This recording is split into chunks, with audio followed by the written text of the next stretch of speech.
তুমি যা পড়তেছো practically directly 3 থেকে মাত্র 5% কাজে লাগে। ক্লাস 5-6 থেকে যখন নতুন বইটা বাসায় আসতো তখন আমি বইটা খুলে নিজে নিজে পড়ার ট্রাই করতাম। ভাই আমি যদি ক্যালকুলাসের কথা বলি, হ্যাঁ, ক্যালকুলাস ক্লাস 8 এ শিখেছিলাম ভাই।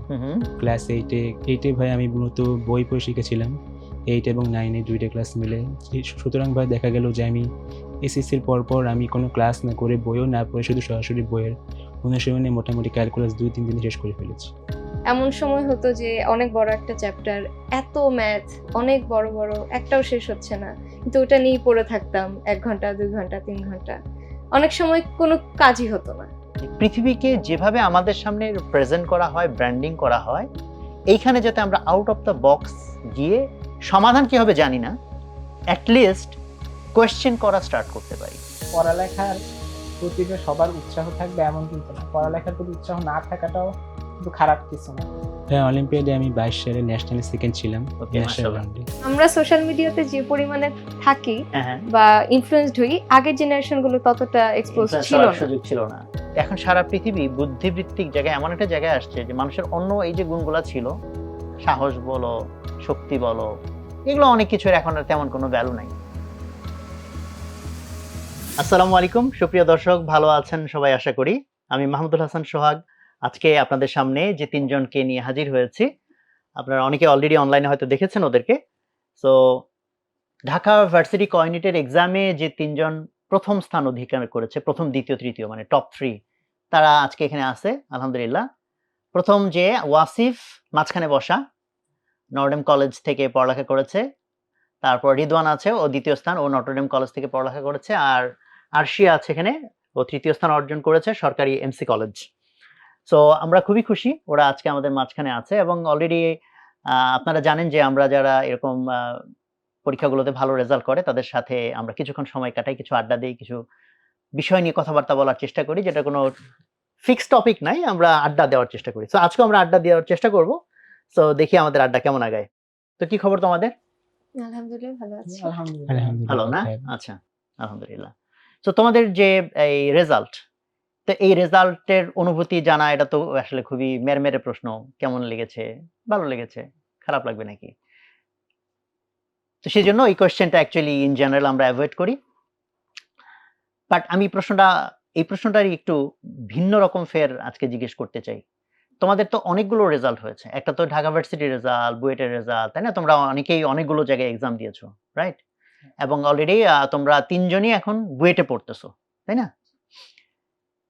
তো যতগুলো রেজাল্ট হইছে, এর মধ্যে সবচেয়ে আনন্দের রেজাল্ট কি এই রেজাল্টটা ছিল নাকি কার জন্য কোনটা ছিল? যে কেউ শুরু করতে পারো। আমার জন্য বুয়েটের রেজাল্ট। বুয়েটের রেজাল্টটা সবচেয়ে। তোমার বুয়েটের রেজাল্ট কি ছিল একটু বলো? আমার বুয়েটের রেজাল্ট ছিল 482তম মেকানিক্যাল ইঞ্জিনিয়ারিং। আচ্ছা, তো 482 আর 3 শুনতে তো মনে শোনা যায় 3 দিয়ে সবচেয়ে বেশি খুশি হওয়ার কথা। তবে এক্সপেকটেশন ছিল আমার বুয়েটের জন্য, এজন্য আচ্ছা, এইজন্য। সেটা আমার কাছে বেশি গুরুত্বপূর্ণ ওকে, ছিল। ওকে। আর তোমাদের জন্য কি অবস্থা রিদওয়ান বা ওয়াসিফ? আচ্ছা, তো ঢাকা ইউনিভার্সিটির রেজাল্টটা আমার জন্য সবচেয়ে আনন্দের ছিল, হ্যাঁ, কারণ এই এক্সামটা দিয়ে আমার মনে হয়েছিল যে রেজাল্টে আমি ওভার অ্যাচিভ করে ফেলছি, এরকম কিছু মনে হয়েছিল। হুম। অন্যান্য এক্সামের রেজাল্টে মনে হয়েছে যে ঠিক আছে, এরকমই হওয়ার উচিত। হুম। আর ঢাকা ইউনিভার্সিটির রেজাল্টটা আমি একদমই এক্সপেক্ট করিনি, আচ্ছা, এজন্য এটা আসলে অনেক বেশি স্পেশাল ছিল। স্পেশাল ছিল। আর তোমার বুয়েটের রেজাল্ট যেটা, ওটাতে কি তখন মন খারাপ ছিল নাকি? না, মন খারাপ ছিল না, বাট বুয়েটে খুশি? আমি 10th হয়েছিলাম। হুম। তো ওইটা আমার কাছে ওইরকম কোনো ফিলিংস ছিল না যে খুব, মানে যেরকম এক্সপেক্ট করেছিলাম ওরকমই। আচ্ছা। আর রিদওয়ানের ক্ষেত্রে? হ্যাঁ, আমার ক্ষেত্রেও আসলে বুয়েটের রেজাল্টটাই মানে বেশি ভালো লেগেছিল। আমি বুয়েটে 5th ছিলাম। যেহেতু আমার ইচ্ছা ছিল যে আমি বুয়েটে সিএসসি পড়বো, এই কারণে আসলে আমার কাছে বুয়েটের রেজাল্টটাই বেশি বেশি আনন্দের ছিল। জি ভাই। তাহলে সেই দুঃখে তুমি আর ঢাকা ভার্সিটি গেলা না নাকি? তাহলে এই যে ধরো প্রত্যেক বছরই তো এটা হয় যে ঢাকা ভার্সিটির যারা টপ, অলমোস্ট খুঁজেই পাওয়া যায় না যে ওদের কেউ ঢাকা ভার্সিটিতে পড়তেছে। আমরা মেজরিটি, হ্যাঁ কিছু ব্যতিক্রম আছে, বাট মোস্টলি হলো ঢাকা ভার্সিটির টপ রেজাল্টের প্রায় সবাই মোস্টলি বুয়েটেই পড়ে। তাহলে এটার জন্য কোনো একটা আইন-টাইন করে দেওয়া যায় না যে এরা আর পরীক্ষাটা, যদিও সমস্যা নাই কারণ তোমরা যদি ভর্তি না হও পেছন থেকে আবার টানতেছে। কিন্তু ধরো তোমরা ফার্স্ট সেকেন্ড না হইলে অন্য কেউ যদি ফার্স্ট সেকেন্ড হইতো তারা আরো বেশি খুশি হইতে পারতো। তোমরা তো অলরেডি একবার খুশি হইছোই, বুয়েটে ভালো করছোই, নাকি? কি করা যায়? আমার মনে হয় অপশন খোলাই রাখা উচিত। খোলাই রাখা উচিত। হ্যাঁ, এটার জন্য আসলে হ্যাঁ। একটা চয়েস লিস্ট করা যেতে পারে। যেমন ধরেন আমি বুয়েট যদি ফার্স্টে দেই, ঢাকা ইউনিভার্সিটি যদি সেকেন্ডে দেই, এন্ড আমার বুয়েটে যদি আমার পছন্দের সাবজেক্ট চলে আসে, তাহলে আমি আর ঢাকা ইউনিভার্সিটিতে এক্সাম দিতে পারবো না। ওকে। এরকম হইতে পারে। আচ্ছা, রেজাল্টের এই খুশি নিয়ে তোমাদের বাবা মা বা ফ্যামিলি মেম্বার্স যারা ছিল, তোমাদের যে অনুভূতি তাদের অনুভূতি কি একই রকম নাকি তাদের আবার ভিন্ন ছিল? যেমন থাকে না অনেকে বাবা মা হয়তো চাইছে মেডিকেলে পড়ো, ডাক্তার হও ইত্যাদি থাকে, অথবা ম্যাচ করে নাই তোমার খুশি আর তাদের খুশি, নাকি ম্যাচ করে গেছে? ম্যাচ করে গেছে। তোমারটা ম্যাচ করে গেছে। তোমাদের ক্ষেত্রে আমার মনে হয় আমার চেয়েও আমার বাবা মা বেশি খুশি হয়েছে। কোনটাতে? ঢাকা ভার্সিটির রেজাল্টে না? সবগুলাতেই। সবগুলাতেই? আচ্ছা, আচ্ছা। জি ভাই, আমার ক্ষেত্রে মনে হয় বাবা মাই বেশি খুশি হয়েছে। ওকে। তো আমরা পড়ালেখার মধ্যে কিছুক্ষণ সময় কাটাইতে চাই আর পড়ালেখার আবার বাইরে চলে যেতে চাই। তো রিদওয়ান থেকে আসি। তো তোমার বিষয়ে ওদের মন্তব্য হচ্ছে ও তো ভাই নার্ড, ও খালি পড়ালেখাই করে। তো তুমিও কি তাই মনে করো? ভাই আমি পড়াশোনায় একটু বেশি আগ্রহী, এটা ঠিক কথা। আগ্রহী না? জি ভাই, কিন্তু আমার অন্যান্য জিনিসে অনেক আগ্রহ আছে। যেমন আমার মোটামুটি সিটকমে যেমনটা বলেছিলাম আগ্রহ, এবং আমার হিস্ট্রি, তারপর জিওগ্রাফি, এগুলোতে আমার অনেক আগ্রহ আছে। ও গুড। তাহলে আমরা এগুলো নিয়ে তো অনেক কথাবার্তা বলতে পারবো। তো তুমি একটু আগে যখন আমাদের আলাপ হচ্ছিল, তুমি সিটকমের কথা বলতেছিলা। তো আমি তো সিটকম সম্পর্কে অ্যাওয়্যার ছিলাম না। তোমাদের জেনারেশন তো সবাই সিটকম বুঝে, তাই না নাকি? ওকে। তো যাই হোক, আলহামদুলিল্লাহ আমি একটা নতুন শব্দ শিখলাম আজকে। তো আমরা এই টপিক গুলাতে আসতে চাই, বাট আগে পড়ালেখার মধ্যেই আমরা একটু থাকবো। তো যখনই এরকম কীর্তিমান স্টুডেন্টদেরকে নিয়ে আমরা আড্ডা দেই, অডিয়েন্সের একটা কমন তার কিউরিওসিটি থাকে যে ভাই এরা কিভাবে পড়ালেখা করছে, তাদের রুটিন কি ছিল, বা তাদের টেকনিক কি ছিল, তাদের সাফল্যের রহস্য কি। যদিও বছরের পর বছর ছেলেপেলেরা অনেক কিছুই বলতেছে, স্টিল মানুষ আবার করে জানতে চায়। তো সেদিক থেকে তোমরা যদি একটু বলো, তিনজনের জন্যই প্রশ্নটা আছে, যে কেউ শুরু করতে পারো। প্রথমত বলতে পারো তোমার রুটিনটা কেমন ছিল, এবং পড়ালেখাতে আলহামদুলিল্লাহ তোমাদের যে সাকসেস সেটার পিছনে আসলে কি কি জিনিস তোমরা কারণ হিসেবে মনে করতেছো। কে শুরু করবা? এবার রেদওয়ান শুরু করতে পারো। ভাই আমার রুটিনটা ছিল মূলত ভাই আমি কোন দিন কি পড়বো এরকম ঠিক করতাম না। আমি মূলত আমার সামনে যে এক্সাম আছে সেই এক্সামের জন্য পড়তাম আরকি। এবার ধরো সামনে এক্সাম নাই, ধরো ১ মাসের মধ্যে এক্সাম নাই। ভাই সেক্ষেত্রে আসলে আমি মূলত আমার সিলেবাস অনুযায়ী আগাতাম। যেমন আমার কি পড়তে ইচ্ছা করছে এখন সিলেবাসের মধ্যে, বা হয়তো যেহেতু আমার সামনে এক্সাম নেই, দেখা যেত আমি হয়তো এক্সট্রা কারিকুলার কোনো ব্যাপারে আগ্রহী থাকতাম। যেমন আমার বিদেশি ভাষা শেখায় আগ্রহ থাকে সবসময়। আমি ফ্রেঞ্চ ভাষা শিখেছি অনেকখানি। তাই নাকি? জি ভাই, ফ্রেঞ্চ ভাষা। ফ্রেঞ্চে তুমি কিছু কথাবার্তা বলতে পারবা আমাদেরকে? ভাই আসলে যেমন ধরো তোমার একটা বেসিক পরিচয়টা ফ্রেঞ্চ ভাষায় বলো তো, আমরা শুনে দেখি কেমন লাগে। ভাই আমি যেটা বলতে পারবো সেটা হচ্ছে যেমন যে m'appelle রিদওয়ান, অর্থাৎ আমার নাম রিদওয়ান। এছাড়াও ভাইয়া আমি আসলে তুমি বললা যে আমি ঢাকা ভার্সিটি কয়েন্টে ২য় হয়েছি, এটা তুমি ফ্রেঞ্চে বলতে পারবে? ভাই আসলে আমি শিখেছিলাম ভাই মোটামুটি ১ বছর হয়েছে। এরপর আর হ্যাঁ। প্র্যাকটিস করা হয়নি, এই কারণে ভুলে গেছি ওকে, ভাই। না ঠিক আছে, কন্টিনিউ করো। হ্যাঁ, জি তারপর ভাই। এছাড়াও ভাই আমার যেহেতু কোডিংও আগ্রহ, আমি কোডিংও শিখেছিলাম অনেক কিছু আমি এইচএসসির সময়। এরপর ভাইয়া যদি আমার সিলেবাস না থাকে, তাও এক্সাম না থাকে, তাহলে হয়তো আমার পড়ার গতি স্লো হয়। কিন্তু ভাই তাও আমি আমার যা পছন্দ সেই অনুযায়ী পড়তে থাকি। তো এক্সাম যদি সামনে থাকে তখনই তোমার পড়ার স্টাইলটা কেমন হয় বা রুটিনটা কেমন হয়? ভাই পড়ার স্টাইলটা যেমন হয়, আমি মূলত এক্সাম সামনে থাকলে আমার এক্সাম যেটা আগে আমি সেটাও একটু আগে শেষ করার চেষ্টা করি, এবং আমি আসলে পড়ি ক্লাস করি কম, আমি নিজে পড়ে প্র্যাকটিসটা বেশি করি সবসময়। আচ্ছা। দেখা যায় আমি হয়তো একাধিক বই থেকে প্র্যাকটিস করি সবসময়, এবং অনেক জায়গা থেকে প্র্যাকটিস করি। বিদেশি যেসব বই ফলো করা হয় বেশি, কিংবা গুগল থেকেও আমি নরমালি সার্চ করে দেখি যে কোনো একটা টপিকে কি কি প্রবলেম পাওয়া যায়। সেখান থেকে ভাই আমি যতটা সম্ভব প্র্যাকটিস করার চেষ্টা করি। তো এত প্র্যাকটিস করতে তো সময় লাগে, মানে তুমি কি, তোমার স্পিড ভালো? জি ভাই, আমার স্পিড ভালো অনেক। কিভাবে এই স্পিড অর্জন করলা?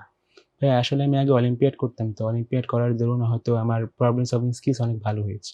মানে প্রচুর জি করতে ভাই, করতে ট্রাই অনেক করতে ট্রাই করতে করতে তোমার করতে ব্রেইন আমি এখন অ্যাকচুয়ালি একটা জি পর্যায়ে ভাই আসছে। পর্যায়ে আসছে। এই কারণে ভাই হয়তো আমার একটু কম সময় লাগে নরমালি অন্যদের চেয়ে। যেহেতু ভাই আমি এছাড়াও যেমন ভাই ধরো ফর আমার এক্সাম্পল, ধরো যে কোনো একটা টপিক বলো যেটা তোমরা কমনলি রিলেট করতে পারবা। সার্টেন একটা টপিক যেটা ইন্টারমিডিয়েট অথবা ভর্তি পরীক্ষার জন্য ছিল। ফর এক্সাম্পল কিছু একটা ধরো বলবিদ্যার কিছু অঙ্ক বা হোয়াটএভার, বা কোন একটা চ্যাপ্টার, ফর এক্সাম্পল ধরো জৈব যৌগ। সো এই চ্যাপ্টারটা তোমার কমপ্লিট করতে কেমন সময় লাগে ধরো বা লেগেছে? ভাই আমি যদি ক্যালকুলাসের কথা বলি, আমি হ্যাঁ, ক্যালকুলাস ক্লাস 8 এ শিখেছিলাম ভাই। হুম। ক্লাস 8 এ ভাই আমি মূলত বই পড়ে শিখেছিলাম। 8 এবং 9 এ 2 টা ক্লাস মিলে। সুতরাং ভাই দেখা গেল যে আমি এসএসসির পর আমি কোনো ক্লাস না করে, বইও না পড়ে, শুধু সরাসরি বইয়ের অনুশীলনে মোটামুটি ক্যালকুলাস ২-৩ দিনে শেষ করে ফেলেছি। তাই? জি ভাই। মাশাআল্লাহ, ভেরি গুড। ও তো ঠিকই তো নার্ড, তাই না নাকি? হ্যাঁ। তোমরা কেমনে জানলা যে ও এরকম নার্ড? কারণ মানে- আমি তো সারাদিন এইসব কথাই শুনি যে ও এটা শেষ করছে, ওইটা শেষ করছে, আজকে ক্যালকুলাস পড়ছে, কালকে গতিবিদ্যা পড়ছে। তো এগুলো কোথায় শুনতে পাওয়া যায়? ও নিজেই এরকম স্ট্যাটাস দেয় না নাকি? না, এটা মানুষ কাছ থেকে শোনা যায়। অবশ্যই কাছ থেকে। আচ্ছা, good. তারপরে তোমরা কি ভয় পেয়ে যাও ওর এইসব ইয়ে দেখে, নাকি না। তোমরা আর উৎসাহিত হও যে আমাকেও শেষ করতে হবে নাকি? আমার অ্যাকচুয়ালি তেমন কোনো ফিলিংস হয় না। আচ্ছা, ঠিক আছে। না, রেদানটা একটু শুনি, ইন্টারেস্টিং লাগতেছে। তো আর কি কি করছো তুমি, কিরকম আর একটু বলো। যেমন ধরো ও যেটা বললো যে ক্যালকুলাস ওই 2-3 দিনে শেষ করে ফেলছে, মানে কোন ইন্টারের ক্যালকুলাস। জি ভাই, ইন্টার ক্যালকুলাস। তো ধরো এটা তোমাদের শেষ করতে কেমন সময় লেগেছে কাইন্ড অফ? আমার অনেক সময় লেগেছিল। Okay. আমি সবগুলো ম্যাথ নিজে নিজে করার ট্রাই করতাম। প্রায় 3-4 মাস লেগেছিল। আচ্ছা, ওয়াসিফের ক্ষেত্রে এরকমই হবে। আমি এরকমই আসলে হবে। স্লো এন্ড স্টেডি ওয়েতে পড়াশোনা করতে পছন্দ করি। Slow and study wins the race, এই জন্য আলটিমেটলি না, এরকম কিছু না actually। আচ্ছা, তো এই যে তোমার ধরো 7-8 থেকে তুমি ক্যালকুলাস নিজে নিজে, এটা কি ওই অলিম্পিয়াড করার কারণে? জি ভাই, অলিম্পিয়াড করার অলিম্পিয়াড। কারণে। আর অলিম্পিয়াডে তোমার বেস্ট রেজাল্ট কি ছিল? ভাই অলিম্পিয়াডে আমি 22 সালে ন্যাশনালে সেকেন্ড ছিলাম, ওকে, ন্যাশনাল মাশাআল্লাহ। রাউন্ডে। হুম। এছাড়াও ভাই সেই সালে আমি ভাই এশিয়ান ফিজিক্স অলিম্পিয়াডের জন্য নমিনেটেড হই, কিন্তু পরে আর একটা কারণে যাওয়া হয়নি। ওকে, গ্রেট। জি ভাই। আচ্ছা, তাহলে আর মানে ধরো একটা তো হচ্ছে আমরা আমাদের অলিম্পিয়াডে যেমন আমরা অনেক স্টুডেন্টদেরকে দেখি যে যারা হয়তো অলিম্পিয়াডে অনেক ভালো, বাট আবার তারা এই যে একাডেমিক পড়ালেখাতে দেখা যাচ্ছে নট সো গুড, এখানে এসে হয়তো অত ভালো করতে পারে না। তো তুমি তো দুইটাই ব্যালেন্স করেছো, জি ভাই। সেটার কি রহস্য? যেমন হয় অলিম্পিয়াডে আমরা দেখছি যারা একটু ধরো ম্যাথ, ওরা ম্যাথে এমন ফ্রিক, ও আর বাংলা পড়ে না, ইংলিশ পড়ে না, এমন হয় যে মানে ওর পাশ ফেল নিয়ে টানাটানি লেগে যায়। তো ভালো রেজাল্ট করতে হলে তো অ্যাকচুয়ালি তোমার অনেকগুলো সাবজেক্টেই ভালো কভারেজ থাকা লাগে।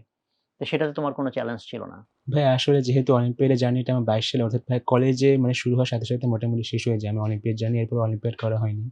তখন ভাই আমি ঠিক করি যেহেতু অলিম্পিয়াডটা করছি না, আমার ফুল ফোকাস আমার একাডেমিক এবং অ্যাডমিশন লাইফেই থাকবে, অর্থাৎ ভাই আমি অ্যাডমিশনে একটা ভালো রেজাল্ট করার চেষ্টা করি। বা যতদিন তুমি অলিম্পিয়াড করতে ততদিন কি তোমার একাডেমিক রেজাল্ট অত ভালো ছিল না? ভাই মোটামুটি ছিল আর কি, আমি ক্লাসে টপার ছিলাম না, কিন্তু একেবারে মধ্যম মানে বা খারাপ মানের স্টুডেন্টও ছিলাম না। আচ্ছা, বাট হচ্ছে পরে যখন পুরো ফোকাসটাকে এখানে নিয়ে আসছো, এটা খুব ইন্টারেস্টিং। কারণ হচ্ছে যে আমার একটা অনেক লম্বা লেকচার আগে আমি দিতাম, চাইছিলাম ওই লেকচারটা খুব সুন্দর করে অনলাইনে নিয়ে আসতে, বাট অনলাইনের ওটার কোনো ভার্সন নাই। পড়ালেখার উদ্দেশ্য কেটে নিয়ে প্রায় 1.5 ঘন্টা, মানে মোস্টলি উদ্ভাসের যে ওরিয়েন্টেশন প্রোগ্রাম, এটা আমার বাধা ছিল, যে লেখাপড়ার উদ্দেশ্য নিয়ে কথা বলা। প্রায় 1.5 ঘন্টা ধরে আমার একটা লেকচার আছে।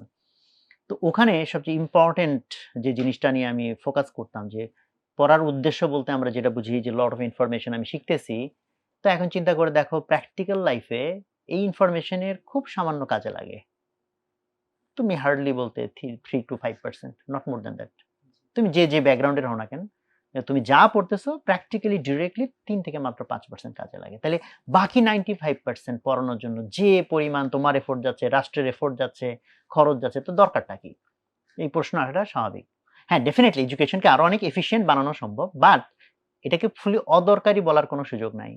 কারণ এখানে কোর একটা কনসেপ্টের জায়গা হলো যে এই যে ম্যাথটা ধরো ক্যালকুলাসটা, এটা ডিরেক্টলি মেবি তোমার কাজে কোনোদিনই নাও লাগতে পারে, বা ডিরেক্টলি তুমি যে গরু রচনাটা শিখছো, ডিরেক্টলি তুমি যে ওই বলবিদ্যার অমুক অঙ্কটা অমুক থিওরিটি মেবি সারা জীবনে কোথাও কোনোদিন ডিরেক্টলি কাজে নাও লাগতে পারে।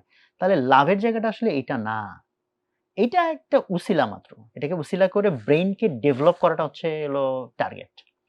এবং তুমি ম্যাথ করলে ব্রেন যেভাবে ডেভেলপড হয়, তুমি যদি একটা রচনা লেখো নিজের মতো করে, তখন ব্রেন ডিফারেন্ট ওয়েতে ডেভেলপড হয়। যাই হোক, এটা লম্বা লেকচার, তো এটা এই জন্য আনলাম টেনে যে এটা ওর ক্ষেত্রে এটা একটা ভালো প্রমাণ আমরা বলতে পারি যে ওর ব্রেনকে এঙ্গেজ করে, ব্রেনকে যখন সক্ষমতা অর্জন করিয়েছে, সেটাকেই যখন ও আবার একাডেমিক দিকে ফোকাস করছে, যে ব্রেনটা আগে ম্যাথ অলিম্পিয়াড ইউজ করছি, এখন আমি ব্রেনটাকে একাডেমিক জায়গায় ইউজ করব, তখন সেখানেও সে এক্সিলেন্স আনতে পেরেছে। আই থিঙ্ক এই কথা তোমাদের জন্য ডেফিনেটলি সত্য। তোমাদের হয়তো স্টাইলটা ওর থেকে হয়তো হয় একটু ভিন্ন, বাট মোর অর লেস এটাই আর কি।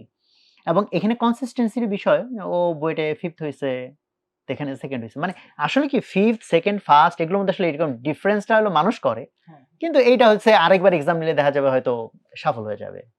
মানে কারণ এই টপ লেয়ারে অ্যাকচুয়ালি সবাই কাইন্ড অফ ইকুয়ালি, মানে ভাগ্যের বিষয় থাকে অনেক সময়, জাস্ট ভাগ্যের বিষয় থাকে। ওকে, টেসে রিদওয়ান সম্পর্কে কিছুটা জানলাম, আর আমরা অনেক ওর ইন্টারেস্টের বিষয় আমরা জানছি, ওগুলাতে আমরা আরেকটু আসবো। আমরা ওয়াসিফের থেকে শুনতে পারি, ওয়াসিফ পানি টানি খেয়ে গলা রেডি করে ফেলছে। তো ওয়াসিফ বলো দেখি তোমার রুটিন কি ছিল, পড়ালেখার স্টাইল কি ছিল? যদিও তোমার থেকে ওই যে রহস্যগুলা শুনি নাই, মানে কি কি এলিমেন্টকে তুমি জরুরি মনে করো, আমি পরে আসতেছি, ওয়াসিফ থেকে একটু শুনে নিই। তোমার পড়ালেখার আমার স্টাইল রুটিন কেমন ছিল? আসলে স্টাইলটা অনেক বেশি ফ্রি স্টাইল ছিল আর কি, যেমন আমার হ্যাঁ, যখন ইচ্ছা হবে তখন আমি পড়বো এরকম। আচ্ছা। রুটিন টুটিন খুব একটা রুটিন একদমই আসলে আমার ক্ষেত্রে কাজ করে না। যেমন আমার যখন পড়তে ইচ্ছে করে না তখন আমি অনেক অল্প সময়ে অনেক কিছু পড়ে ফেলতে পারি, আবার যখন পড়তে ইচ্ছে করে না তখন আসলে মনে হয় যেন বই নিয়ে বসে আছি বাট কিছুই লাভ হচ্ছে না। তো আসলে ওইভাবে আমি বলতে পারবো না যে আমি দিনে কতক্ষণ পড়ছি। আচ্ছা। অনেক সময় মনে হয় যে আমি 2 ঘন্টা ধরে বই নিয়ে বসে আছি বাট পড়া হয়নি আসলে কিছুই। বা অন্যান্য সময় হইতে পারে যে 1 ঘন্টারও কম টাইমে একটা চ্যাপ্টার শেষ হয়ে গেল। তো তোমার এই যে এটা কিসের উপর ডিপেন্ড করতো যে মনে মনে চাওয়া বা না চাওয়াটা, এটার কি ফ্যাক্টর গুলো কি তুমি আইডেন্টিফাই করতে পারছো, কখন ইচ্ছা হয় কখন ইচ্ছা ইচ্ছা হয় হয় না? এটা আসলে টাইমের উপরে ডিপেন্ড করে, টাইমটা কিরকম। যেমন আমার একদম ভোরবেলা ফজরের নামাজের পর তখন মাঝে মধ্যে পড়াটা অনেক ভালো হয়। আবার মাঝে মধ্যে দেখা যায় দুপুরবেলা ঘুম থেকে ওঠার পর, দুপুরবেলা হয়তো আমার কোনো কাজ টাজ নেই ওই দিন, অ্যাডমিশন টাইম এমনিতেও তেমন আসলে বেশিরভাগ টাইম বাসায় থাকা হয়, তো তখন দুপুরবেলা হয়তো একটু ঘুমালাম, তারপর উঠার পর অনেক রিফ্রেশ লাগলো, বা মাগরিবের নামাজের পর সন্ধ্যায়। এক এক সময় এক এক টাইমে আসলে ওইরকম মনে হয়। তো যখন মনে হয়েছে যে আমার ভালো লাগছে, এখন পড়াশোনা করতে ইচ্ছা করছে, তখন বেশি করে বাট পড়াশোনা যখন করি। এক্সাম থাকে তখন তো আর ভালো লাগালাগির বিষয় নেই, কালকে এক্সাম পড়তেই হবে টাইপের, তখন ওইটা আসলে ওইটাও আর একটা ডিফারেন্ট বিষয় অ্যাকচুয়ালি। এটা তখন ইচ্ছা করুক আর না করুক তখন মনে হয় পড়তে হবে, এই আর কি। তো তাহলে ধরো তুমি যখন ধরো এরকম যে অত বেশি রুটিন না বা অত বেশি রিগোরাস না, তো শুনে তো সবারই একটু অবাক লাগতে পারে, ভাই সেই ছেলে কেমনে ফার্স্ট টাস্ট হয়ে গেল, তাহলে নিশ্চয়ই ব্যাকগ্রাউন্ডে আরো কোনো রহস্য আছে, সেটা কি আসলে? রহস্য বলতে তেমন কিছু না, অ্যাকচুয়ালি আমার মনে হয় এটা আসলে খারাপ না। আমি অনেক বেশি ফ্রি স্টাইলে পড়াশোনা করতে অভ্যস্ত একদম ছোটবেলা থেকে। আচ্ছা। আমি একদম পুরা আমার ছোটবেলা থেকে ক্লাস 10 পর্যন্ত আমি কখনো ধরেন স্কুলের বাইরে কোথাও টিচারের কাছে পড়িনি, আচ্ছা, আমি নিজে নিজেই পড়াশোনা। বাসায় ওকে। বসে বসে পড়তাম, যার ফলে তোমার ব্রেনটা আসলে ডেভেলপ হয়েছে। এই জন্য আমি আসলে ফ্রি হ্যাঁ, হ্যাঁ। স্টাইলে পড়ার সাথে অভ্যস্ত আর কি। ওকে। আমাকে আসলে কেউ ওইরকম মানে সারাদিন ওইভাবে আর কি গাইড করে দিতে হয় না যে আজকে তুই এটা পড়, কালকে তুই ওইটা পড়। ওইটা আসলে আমি নিজে নিজেই সেট আপ করতে পছন্দ করি আর নিজে নিজেই ওইটা শেষ করার ট্রাই করি। তো এটা আসলে হেল্প করে। আর তাছাড়া নিজে নিজে করার, নিজে নিজে একটা প্রবলেম প্র্যাকটিস করার যে অভ্যাসটা আছে ছোটবেলা থেকে এরকম, যে আমি নতুন বই যখন বাসায় আসতো তখন ওই বইটা খুলে ওই কোয়েশ্চেন, তখন আমার যেই বেসিক্যালি যেটা হয়তো যে অনেক ছেলে মেয়েদের দেখা যায় যে আসলে বই তেমন, বইটা পড়ে অনেক ডিফারেন্ট ওয়েতে, বইটা খুলে জাস্ট কোয়েশ্চেন গুলা দেখে বা কোন কোয়েশ্চেন কখন আসছে এগুলা দেখে, তারপর সরাসরি অ্যান্সারটা দেখে নেয়। এটা আসলে ম্যাথের ক্ষেত্রে বিশেষ করে, তো যে কোনো সাবজেক্টের ক্ষেত্রে এটা আসলে অনেক বড় একটা সমস্যা আমার মনে হয়। রাইট, থিওরিটা তো সে ক্লিয়ার করে, বেসিকটা ক্লিয়ার করে। তো আমি একদম ছোটবেলা থেকে ধরেন ক্লাস 5-6 থেকে যখন নতুন বইটা বাসায় আসতো তখন আমি বইটা খুলে নিজে নিজে পড়ার ট্রাই করতাম, একদম বইয়ের শুরু থেকে। ধরেন একদম ম্যাথ বইও আমি নিজে নিজে পড়তাম, কিভাবে গণনা করতে হয়, কিভাবে যে একক মানে থিওরি পার্ট যেটা নরমাল স্টুডেন্টরা বাদ দেয়। ওইটা আমি পড়ে পড়ে বুঝার ট্রাই করতাম, ওকে। দেন উদাহরণ দেখতাম, দেন আমি অনুশীলন নিজে নিজে করতাম। আমার মনে হয় এটাই আসলে মানে ইন্টেন্ডেড ওয়ে বইটা ফলো করার। হইতে পারে মানে ভ্যারি করতে পারে person to person, but more or less আমার নিজে সেই নিজে 1.5 ঘন্টার লেকচারের কথা খুব মনে পড়তেছে, কারণ ওগুলোর ভিতরে আমি এগুলো এক্সপ্লেইন করছি যে আসলে নিজে নিজে আসলে করাটা ইম্পর্টেন্ট। প্লাস আমারও রিদওয়ানের মতো অলিম্পিয়াডে এক্সপিরিয়েন্স ছিল, ওইটাও হেল্প করে, বাট নট নেসেসারি, সবার জন্য আসলে দরকার নাই আমার মনে হয়। বাট অলিম্পিয়াডের এক্সপিরিয়েন্স আসলে আমার ব্রেইন ডেভেলপ করতে যা যা হেল্প করে তো সবগুলাই আমার আসলে পার্টিসিপেট করা উচিত।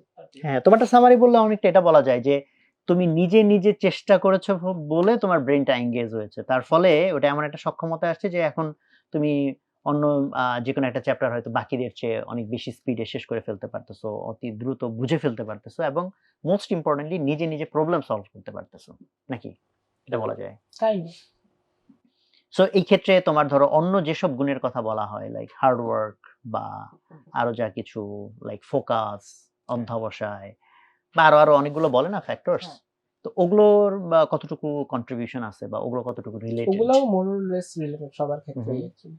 ওকে। মানে আমার যতটুকু এফোর্ট দেওয়ার দরকার অতটুকু এফোর্ট তো আমাকে দিতে হবে। তো আমি যদি কম এফোর্ট দিয়ে কোনো কিছু করতে পারি তাহলে ওটাতে হয়তো আমি কম এফোর্ট দিচ্ছি। যেমন আমি ইন্টার লাইফে হয়তো ফিজিক্সে অনেক কম এফোর্ট দিচ্ছি, ম্যাথে হয়তো অনেক বেশি এফোর্ট দিচ্ছি। তো ওইটা আসলে ভ্যারি করে, বাট যতটুকু দরকার ওইটুকু এফোর্ট তো আমাকে দিতেই হবে। যেমন আমি যদি সিলেবাসই শেষ না করি তাহলে তো আমি আর আশা রেখে লাভ নাই যে আমি পরীক্ষা দিয়ে অনেক ভালো রেজাল্ট করে ফেলবো। ওইটুক অ্যাটলিস্ট সিলেবাসটা শেষ করার মতো বা প্রবলেমগুলো সলভ করার মতো নিজে নিজে ওইটুকু এফোর্ট তো দিতে হয়েছে অবশ্যই। প্লাস অধ্যবসায়ের কথা যদি বলি, যেমন আমি যখন একটা প্রবলেম নিজে নিজে ধরেন সলভ করতে যেতাম, ম্যাক্সিমাম টাইমই আমি নিজে নিজে করতে পারতাম না। এন্ড যখন করতে পারতাম না ওইটা হচ্ছে আমার কাছে ইম্পর্টেন্ট মনে হয় যে, তো তখন অনেকে হয়তো সলিউশনটা খুলে দেখে নেবে, বাট আমার মধ্যে ওইরকম ইচ্ছা ছিল না যে আমি সলিউশনটা দেখলে তো মজাই থাকলো না। তো আমি হয়তো ওইটা নিয়ে চেষ্টা করলাম, অনেক সময় ধরো পারলাম না, তখন হয়তো আমি সাথে সাথে সলিউশনটা না দেখে ওইটা রেখে দিলাম, হয়তো পরের দিন আবার ট্রাই করতে পারি। এভাবে নিজে নিজে যখন একটা প্রবলেম সলভ করতাম তখন আসলে অনেক ভালো লাগা একটা কাজ করতো। ওইভাবে আসলে পড়াশোনা করার মাধ্যমে একটা পড়াশোনার প্রতি একটা আগ্রহ জন্মায় আসলে। না, খুবই ভালো তোমার কথা। অ্যাকচুয়ালি উদ্ভাসের যে ফিলসফি, কোর যে ফিলসফি থেকে আমাদের যাত্রা শুরু, যে বুঝে পড়তে হবে এবং বুঝে পড়াটা কেন দরকার, মানে খুবই সুন্দর এক্সাম্পল তুমি যেগুলো বললা আর কি, যে বুঝে পড়ার দরকারটা। এবং এক্স্যাক্টলি আমি এই জিনিসটা আমার ওই লেকচার এইভাবে বলি যে, যেমন ধরো ওর মতো ট্রাই করেছে, বা রিদনের ক্ষেত্রে সত্যি, মেবি আরশিয়ার ক্ষেত্রে, যে মোস্ট অফ দ্য প্রবলেম আমি যেন নিজে সলভ করতে পারি। এখন যে কোনোদিনই মাথা খাটায় নাই, সে এখন মোটিভেশন এমন নিল, ভাই কালকে থেকে সব বাদ, সব নিজে করবো। এখন করতে গিয়ে দেখলো যে ওর সিলেবাস যা শেষ করা দরকার 1/10 তো সে শেষ করতে পারে নাই। তো আমি বলি যে ভাই এরকম হার্ড ব্রেক দরকার নাই, বা একবারে ফুল স্পিডে যাওয়ার দরকার নেই। তুমি যদি এমন হয় যে আগে 20টা অঙ্কের 20টাই হেল্প নিতা, তাহলে start with just one single problem, যে অন্তত একটা প্রবলেম, এটাতে আমি কারো হেল্প নিব না, এইটা অ্যাটলিস্ট। কারণ এই ব্যালেন্সটুকু নিয়ে আগানো, কারণ হঠাৎ করে তো সে তার ফুল স্টাইল চেঞ্জ করতে পারবে না, কিন্তু গ্র্যাজুয়ালি যাতে সে আগায়। এরপরেরটা টার্গেট নিলাম, আচ্ছা ভাই 20টার ভিতরে 2টা আমি টার্গেট নিই, যে 2টা অ্যাটলিস্ট আমি করবো, কারো হেল্প নিব না, বাকি 18টা আগের মতো স্টাইলে যাই, যাতে আমার আগের স্টাইল থেকে এই স্টাইলের মাঝখানে যে ট্রানজিশনটা, this transition is very important. Actually ছেলে পেলে এই শর্টকাট করতে গিয়ে আসলে আরো অনেক বেশি কষ্ট করে, কারণ যে থিওরিটা বোঝে না ওর কাছে প্রত্যেকটা অঙ্ক আলাদা, এবং প্রত্যেকটা অঙ্ক সে আলাদাভাবে মেমোরাইজ করতেছে। মানে আমার এত কষ্ট লাগে যে ও এত বড় নিজের উপর চাপটা নিতেছে, ভাইরাস সে থিওরিটা বোঝার জায়গাটায় যদি একটু সময়টা দিত, তো সবগুলো অঙ্ক কিন্তু ওর জন্য মানে সলভেবল, সবগুলো না হলেও most of the problem solvable হয়ে যেত। তো এইটা আমি এক্সাম্পল হিসেবে বললে এটা এরকম যে, একটা বিল্ডিং এর ভিত্তি, যেটা ধরো তুমি 50 তলা বিল্ডিং বানাবা, মাটির নিচে অনেক দিন কাজ করে না, দেখবা যে 1 বছর 2 বছর খালি মাটির নিচে কি করতেছে। তখন কেউ দেখে বলতে পারে, কি ভাই এরা আনস্মার্ট লোক, 2 বছর হয়ে গেল এখনো বিল্ডিং এর কোনো 1-2 তলা দেখতে পারলাম না, দেখেন আমি 2 মাসের মধ্যে 2 তলা বানাই দিই। এখন কেউ যদি ফাউন্ডেশন বাদে 2 মাসে 2 তলা বানায়, 4 মাসে 4 তলা বানায়, 10 তলা বানানোর পরে বিল্ডিং কি টিকবে নাকি? পড়ে যাবে। ফলে ভিত্তিটা যখন কিছু দেখা যাচ্ছে না, যে তুমি থিওরি বুঝতেছো অনেকক্ষণ ধরে, ভাই কয়টা প্রবলেম শেষ হয়েছে? ভাই একটাও না। আরে ভাই আপনি কি করতেছেন? দেখেন আমি তো মিয়া 3টা নোট দেখলাম, 3টা শিখাই, যে 3টা করে ফেলছি। মানে ওটা টিকে না। কিন্তু এই জিনিসটা বোঝানো খুব মুশকিল। আ অথবা মানুষকে এই প্র্যাকটিসের মধ্যে আনাটা মুশকিল। But this is very important, যেটা তোমাদের দুজনের কথা থেকে উঠে আসলো।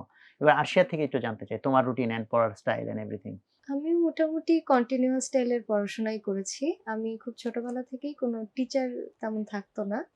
তো আমিও বই দেখে, গুড। বই থেকে যেসব ম্যাথ নিজে করা যায় বা যেকোনো টপিকেই নিজেই পড়ার চেষ্টা করতাম। একটা নির্দিষ্ট বয়স পর্যন্ত আমার বাবা আমাকে অনেক বলার পরও আমাকে গাইড কিনে দিত না। তো তখন আমার চারপাশে সবাইকে দেখে মনে হতো কেন আমাকে কিনে দিচ্ছে না। কিন্তু পরবর্তীতে 9-10 এ ওঠার পর আমি বুঝলাম যে সেই সময়ে নিজে সবকিছু বোঝার যে একটা টেন্ডেন্সি গড়ে উঠেছে সেটা আমাকে অনেক বেশি হেল্প করেছে ফিউচারে। আমি ইন্টারমিডিয়েটে ওঠার পরও মোটামুটি বলা যায় 2 বছরই নিজেই পড়ালেখা ট্রাই করেছি। এমন সময় হতো যে অনেক বড় একটা চ্যাপ্টার, এত ম্যাথ, অনেক বড় বড়, একটাও শেষ হচ্ছে না, কিন্তু ওটা নিয়েই পড়ে থাকতাম 1 ঘন্টা 2 ঘন্টা 3 ঘন্টা। অনেক সময় কোনো কাজই হতো না, কিন্তু তারপরও আমার মনে হয় যে নিজে এফোর্ট দেওয়াটা খুব গুরুত্বপূর্ণ ছিল। নিজে আর আমাদের হতো কি, আমাদের কলেজে তুমি যেটা বললা কাজই হতো না, আসলে কাজ হতো, হ্যাঁ, কিন্তু দেখা মনে যেত হতো না। যে কাজ ওইটা হলো হচ্ছে আসল না। কাজ। আমি বলি যে একটা স্টুডেন্ট 10 বার ট্রাই করলো, 20 বার ট্রাই করলো। হ্যাঁ, আমরা উদ্ভাসের আর্লি স্টেজে বিশেষ করে আমরা এর বিষয়ে খুব নার্ড ছিলাম। মানে আমরা পারতপক্ষে প্রবলেম সলভ করে দিতাম না। প্যারেন্টসরা বুঝতো না, তারা এসে অভিযোগ করতো, কি ব্যাপার আমার বাচ্চা এত কষ্ট করেছে, এটা শুরুর দিন বলে দিলেই তো হইতো। আমি বললাম এই যে ও সময় নষ্ট করতেছেন মনে করছে 10 বার চেষ্টা করছে 20 বার, এই সময়টাই আসলে ওর কাজে লাগছে। কারণ এই প্রসেসের মধ্যেই তো ওর ব্রেনটা ডেভেলপ করছে। অঙ্কটা পারছে কি পারে না এটা সেকেন্ডারি বিষয়। ও পেরে যাবে। তো ভালো আলহামদুলিল্লাহ তোমাদের ৩ জনের কথা থেকে বেসিকটা উঠে আসতেছে। বলো সরি। আর আমাদের কলেজে যাওয়ার প্রবণতা আসলে কম ছিল। আমরা হুম। যারা এমসি কলেজে পড়েছি বা সরকারি কলেজগুলোতে পড়েছি, তাই পরীক্ষা ভিত্তিক পড়াশোনা আমরা তেমন একটা করতাম না। আমরা মূলত সিলেবাস ভিত্তিক পড়াশোনা করতাম। আমার সামনে এখন কি আছে, কিভাবে শেষ করতে হবে। আর গাইডলাইনের ক্ষেত্রে বলবো যে নিজেই নিজের গাইডলাইন হয়ে ওঠার চেষ্টা করেছি। আমার সামনে যে স্টাডি ম্যাটেরিয়ালস গুলো থাকতো ওগুলোর হেল্প নিতাম। কবে কোনটা কিভাবে এসেছে সেগুলো দেখার ট্রাই করতাম আর নিজেই মূলত পড়াশোনা করতাম। এতে করে যেটা হতো মনে হতো আমি সারাদিনে ১০-১২ ঘন্টা বইয়ের সামনেই আছি। মাঝে, মাঝে কিছুই পড়া হচ্ছে না, বই খালি খোলা আছে। মাঝে, মাঝে অনেক কিছু পড়া হয়ে যাচ্ছে। এরকম একটা বিষয় হতো। তবে আমি মনে করি যে পুরো ২ বছর নিজে চেষ্টা করার কারণে এখন আমার ইউনিভার্সিটি জীবনে সেটা কিছুটা কাজে দিচ্ছে। কারণ এখন টিচারদের ক্লাস ছাড়া আর কোনো সোর্স অন্য কেউ এসে পড়িয়ে দিয়ে যাওয়ার মতো ভার্সিটি তো নেই। কোচিং সেন্টার নাই, হ্যাঁ, প্রাইভেট কোচিং নাই। সেন্টার নেই। তো সবকিছু নিজেরই খুঁজে বের করতে হয়, পড়তে রাইট। হয়। আমি মনে করি এই প্র্যাকটিসটা সবারই থাকা উচিত। Good, very good. আর এই ক্ষেত্রে ধরো অনেক ধরনের মিথ থাকে যেটা যেমন অলরেডি দেখা গেল তোমাদের ৩ জনের স্টাইলের মধ্যে কিছু মিল আছে আবার হয়তো কিছু অমিল আছে, তাই না? যেমন ধরো তোমাদের ৩ জনের কি আ রিদওয়ান কি খুব রুটিন টাইপের প্ল্যান করে পড়তো নাকি তোমার কাইন্ড অফ ফ্রি স্টাইল ছিল? যেরকম বলল, ওয়াসিফ বলল হ্যাঁ, ফ্রি স্টাইল মোটামুটি। Freestyle. জি। আর আরশিয়ার ক্ষেত্রে কিছুটা ফ্রি স্টাইল নাকি বরং না, আমিও স্ট্রাকচারড? ফ্রি স্টাইলই পড়তাম। কারণ আমার তো স্ট্রাকচার তৈরি করার মতো তেমন কোনো কারণ ছিল না। আমার ওকে। পরীক্ষা থাকতো না সামনে বা কলেজেও যেতাম না বাট তেমন। সিলেবাস সবকিছু যে আমার নিজের ইচ্ছা মতো করে ওকে, বা পড়তাম। সিলেবাস যে অত দিনের মধ্যে শেষ করতে হবে তাহলে ওটাকে ভাগ ওরকম করার টার্গেট মানসিকভাবে একটা থাকতো থাকতো, কিন্তু বাট খুব এরকম যে রিজিড স্ট্রাকচারড এরকম। কিছু আচ্ছা, থাকতো ওকে। না। হ্যাঁ। আচ্ছা, রুটিনের কথা যদি বলি তাহলে আমাদের কলেজের কথা একটু বলতে হয়। যে নটরডেম কলেজে প্রতি উইকে কিন্তু ২টা কুইজ তোমাদের এক্সাম কুইজ হতো। আছে? হ্যাঁ, হ্যাঁ, হ্যাঁ, হ্যাঁ। তো ওই কুইজে এখন ইচ্ছা না থাকলেও একটু পড়তে হয় রাইট। কুইজের আগে। হ্যাঁ, হ্যাঁ। ধরেন একটা চ্যাপ্টার ওই সপ্তাহে, তো পড়া লাগলেই ওই একটা চ্যাপ্টার ওই সপ্তাহে তো আসলে পড়া হলো। তো ওইটাকে কাইন্ড অফ একটা রুটিন বলা যায়। আচ্ছা। হ্যাঁ, বুঝতে পারছি, বুঝতে পারছি। না, হ্যাঁ, নরডেমের ক্ষেত্রে তো এটা তো তোমাদের জন্য একটা অটোমেটিক সিস্টেম। Automatic system. হ্যাঁ, which is good. তো একটা রেগুলারিটির মধ্যে আসে at least. প্রেশার থাকতে হয়। মানুষ যত মোটিভেটেড হয় না কেন তার সামনে একটা কিছু থাকতে হয়। তো এমনিতে ধরো তোমরা যারা টপ টায়ারের স্টুডেন্ট তোমাদের স্টাইল আর ধরো যারা নিজেদেরকে একটু দুর্বল মনে করে বা দুর্বল বলতে কি নিজেকে দুর্বল বানায় রাখছে। তো তাদের স্টাইল তো আর সেম হইলে হয়তো হবে না। যেমন তুমি সবগুলো অঙ্ক নিজে ট্রাই করতেছো। সবগুলো ট্রাই করতে গিয়ে হলো আম ছালা সবই গেছে। তো তোমরা কি কখনো মিডিওকার অথবা যারা অতি উৎসাহী না পড়ালেখা নিয়ে, পড়ালেখা বেয়ার মিনিমাম করে, ওদের জন্য কি উপদেশ হইতে পারে? এটা কি কখনো চিন্তা করে দেখছো? বা এখন কিছু মনে করো যে ওদের জন্য আমাদের তোমাদের স্টাইলটা কতটুকু ওরা ফলো করবে নাকি ওরা একটু ভিন্ন স্টাইল ফলো করবে? আমি মনে করি ১ম এ কিছু পরিমাণ আগ্রহ আনতেই হবে। একেবারেই কোনো বিষয়ে আগ্রহ না থাকলে তো সেখানে ভালো করা খুব কঠিন। আর দ্বিতীয়ত পরিশ্রমী হতে হবে। কিছুটা পরিশ্রম করতে হবে। ধরো তোমার আগ্রহ কিভাবে আনা যায়? যেমন ধরো তুমি কেন আগ্রহী পড়ালেখা করতে? আমি পড়ালেখায় আগ্রহী কারণ আমি মনে করি এটা আমার ভবিষ্যৎ জীবনে, আমার পেশাগত জীবনের জন্য গুরুত্বপূর্ণ এবং পৃথিবী সম্পর্কে জানা কিংবা পাঠ্য বইয়ের বিষয়গুলো জানা সবগুলোই আমার জন্য ব্যক্তিত্ব গঠনের জন্য ভবিষ্যতের গুরুত্বপূর্ণ। কথা ভেবে তুমি তোমার ভিতরে মোটিভেশন তৈরি করেছো। হ্যাঁ। ভবিষ্যতের কথা বাকিরা কেন ভাবে না? হয়তো ভাবে কিন্তু সেটার গুরুত্বটা অনুধাবন করতে পারে না। কিংবা তাদের আগ্রহের বিষয়ে তারা হয়তো পড়াশোনা করতে পারে না। এরকম হতে পারে। অনেকেই আমরা যে পথে যেতে চাই, আমরা ইঞ্জিনিয়ার হতে চেয়েছি। সেটা তো অনেক পরের স্টেজ। মানে ধরো সেরকম করে হয়তো ভাবছে না তারা। আচ্ছা। কিংবা হয়তো জীবনের কোনো পর্যায়ে তাদের পড়াশোনা কঠিন লেগেছিল, কিন্তু এখন তারা এই আগ্রহ যে খুঁজে তোমার ক্লাস পাচ্ছে। 1 থেকে ধরো 9-10 পর্যন্ত স্যাররা ক্লাসরুমে কত রকম ভাবে বলছেন ওদেরকে ভবিষ্যতের এই সেই তোদেরকে এই হইতে হবে সেই হইতে হবে, মোটিভেশন হোক, ভীতি দিয়া দেখায়া হোক, তাই না? তো কেন ওদের মাথার মধ্যে ঢুকে নাই বা উৎসাহ তৈরি হয় না? পড়াশোনা আসলে একটু কষ্টকর একটা প্রসেস। কষ্ট নিতে চায় না। ওয়াসিফ, রেদওয়ান তোমরা একটু বলো দেখি তোমাদের কি অবজারভেশন এই যারা নট সো ইন্টারেস্টেড স্টুডেন্টস, ডিফারেন্সটা কোথায়? মানে ওদের উৎসাহ কাজ করে না নাকি? আচ্ছা, উৎসাহ বলতে আমি বলবো পড়ালেখার প্রতি যে সবার উৎসাহ থাকবে এমন কিন্তু না। পড়ালেখার প্রতি উৎসাহ না থাকাটাও কিন্তু খারাপ কিছু না actually। বাহ, But খুব ইন্টারেস্টিং কথা বলছো। গুড। কোন জিনিসে অ্যাকচুয়ালি উৎসাহ আছে ওইটার একটু দেখার বিষয় আর কি। হ্যাঁ, এখন অ্যাকচুয়ালি সব বিষয়ের প্রতি উৎসাহ থাকবে না, এটাই স্বাভাবিক। রাইট। আমার কোন বিষয়টা আমার ভালো লাগছে, যেই বিষয়টা আমার ভালো লাগছে ওই বিষয়টা আমি ধরো বলি বা একজন বললো ভাই আমার ঘুমাইতে খুব ভালো লাগে। অ্যাকচুয়ালি ওইটা তো মানে ঘুমানো বা খাওয়া দাওয়া এটা অ্যাকচুয়ালি তো হ্যাঁ, লট অফ স্টুডেন্টস আর লাইক দ্যাট। ভাই হ্যাঁ আমার এটা তো আমাদের সারাদিন সবারই গেম ভালো লাগে খেলতে ভালো লাগে, সারাদিন আমার- সোশ্যাল মিডিয়া চালাইতে ভালো লাগে। অ্যাকচুয়ালি হ্যাঁ, তো এরকম এগুলো সবারই ভালো লাগে, যেমন ঘুমাতে, খাবার দাবার খেতে, গেম হুম। খেলতে, এটা সবারই ভালো লাগে, আমাদেরও ভালো লাগে। ওকে, এটা আসলে খারাপ কিছু না, তুমি তো পকিমন খেলো আমরা শুনলাম একটু আগে। হ্যাঁ বেসিক্যালি যারা একটু কম পড়াশোনা করতে চায় তাদেরকে আসলে ছেড়ে দেওয়া উচিত, তাদেরকে ডিস্টার্ব করা উচিত না। না, অ্যাকচুয়ালি তাদের জন্য আসলে ফ্রি স্টাইলের চেয়ে রুটিন ওয়েতে পড়াশোনা করাটা একটু বেটার আমার মনে হয়। কেমন, ওর তো ভালোই লাগে না, ও কিভাবে ভালো routine? না লাগলে অ্যাকচুয়ালি বেসিক্যালি হুম। ভালো লাগছে না কারণ আমি আসলে ওই লং টার্মে নিজেকে চিন্তা করতে পারছি না যে এই এখন যে আমি একটু কষ্ট করে পড়াশোনা করলাম এটার বেনিফিটটা আমি কিভাবে পাবো লং টার্মে। হয়তোবা হতে পারে যে আমি পড়াশোনা করছি বাট পরীক্ষায় পারতেছি না, পরীক্ষায় রেজাল্ট ভালো আসছে না, ওই একটা অসুবিধা আসতে পারে। তো ওই কারণে হয়তো অনেক ডিমোটিভেটেড হয়ে যায় যে আমি তো পড়াশোনা করছি বাট রেজাল্ট তো ওইরকম আসছে না, তো আসলে পড়াশোনা করে কি তোমার লাভ হলো? ফ্রেন্ডদের মধ্যে ধরো যারা এরকম একটু পড়ালেখাতে একটু পিছিয়ে হ্যাঁ। ছিল, ওদের সাথে কখনো তুমি কি কথা বলে হ্যাঁ, ইনসাইটটা অবশ্যই, বোঝার চেষ্টা আমি- করছো না? আমি অ্যাকচুয়ালি ক্লাসের সব লেভেলের স্টুডেন্টদেরকে হেল্প করার ট্রাই করতাম সবসময়, এটা আসলে আমার নিজের জন্যই, কারণ অন্যদের প্রবলেম সলভ করতে গেলে আমার নিজেরও অনেক প্রবলেম সলভ হয়ে যেত। তো দেখা যেত সবাই আমাকে চ্যাটে সারাদিন প্রবলেম পাঠাইতো, প্রতিদিনই কেউ না কেউ আমাকে প্রবলেম পাঠাইতো, তো আমি এগুলো সলভ করতাম।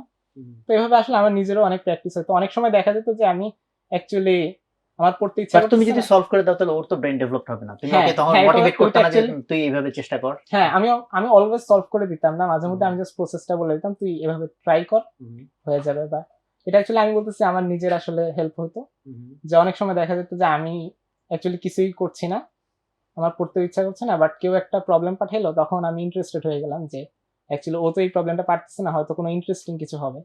বাট তখন যে আমি try- তোমার কাছে অন্তত প্রবলেম পাঠাচ্ছে সেও তো মনে হচ্ছে উৎসাহী, অ্যাট লিস্ট হ্যাঁ, পড়ালেখা অবশ্যই। করতে চায়। বাট যারা আরো ধরো পড়ালেখা করতে চায় না, এটা তো জাতীয় সমস্যা, আমাদের প্যারেন্টসরা কন্টিনিউয়াস এগুলো নিয়ে আমাদেরকে বলে বাচ্চা পড়তে চায় না, বাচ্চা পড়তে চায় না, বাচ্চা খাইতে চায় না। ছোটবেলা বলতেন বাচ্চা খাইতে চায় না, বড় হইলে পড়তে চায় না। এটা তো কমন কথা। তো তাদের বিষয়টাকে তুমি যেমন একটা ইন্টারেস্টিং কথা বলছো যে সবাই পড়ালেখা করতে চাইবে কেন, আর দরকারটা কি? কিন্তু এখন সমস্যাটা হলো যে পৃথিবীকে তো এভাবে ডিজাইন করে ফেলা হয়েছে। যেমন দেখো, মানুষের অনেক রকম বৈশিষ্ট্য আছে। যেমন ধরো একটা সময় ছিল যে একটা মানুষ অনেক সাহসী। এটার একটা অনেক অ্যাপ্লিকেশন ছিল। কারণ কি, যেমন ধরো একটা সময় যখন মানুষ সামনে ময়দানে গিয়ে যুদ্ধ করত, তখন কে সাহসী একদম সামনে যেয়ে যুদ্ধ করতে যাবে? এটা একটা বীর, একটা মারাত্মক বিষয় ছিল। এখন যুদ্ধ হয়ে গেছে কেমন? ভিডিও গেম খেলার মতো। এই ইউক্রেন ওয়ারে দেখলে না? ড্রোন একটা ছেড়ে দিয়ে জয়স্টিক দিয়ে তুমি বোম ফালাচ্ছ। তো এটা সাহসের তো আর কিছু লাগতেছে না। বা একটা সময় ছিল তার ভাই অনেক শক্তি। কারণ যখন ধরো ক্রেন ছিল না, মেশিন ছিল না, গায়ের শক্তি বেশি, সেটার দ্বারাও মানুষের একটা একটা দাম তৈরি হইতো। তো এখন সারা পৃথিবী বুদ্ধিবৃত্তিক জায়গায় এমন একটা জায়গায় আসছে যে মানুষের অন্য এই যে গুণগুলা ছিল, সাহস বলো, শক্তি বলো, এগুলো অনেক কিছুর এখন আর তেমন কোনো ভ্যালু নাই।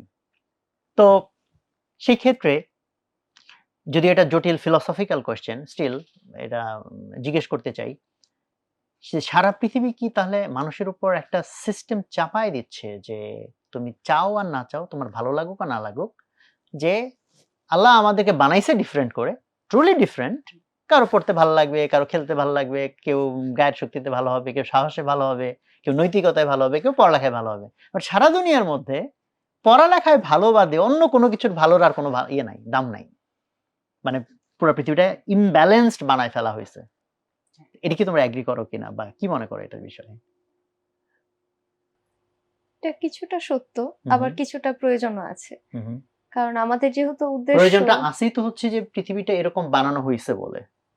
হ্যাঁ, কারণ হয়তো যুগে যুগে মানুষ মনে করছিল যে আমাদের নলেজ বেস পৃথিবীতেই যাওয়া উচিত, তাদেরও এটাই স্বপ্ন ছিল এবং তারা এরকম একটা সিস্টেম তৈরি করেছে। এখন এটার ভালো দিকও আছে, খারাপ দিকও আছে, তবে কিছুটা নলেজ এখন আমাদের সবারই দরকার, সেটা আমাদের আগ্রহ হোক না হোক।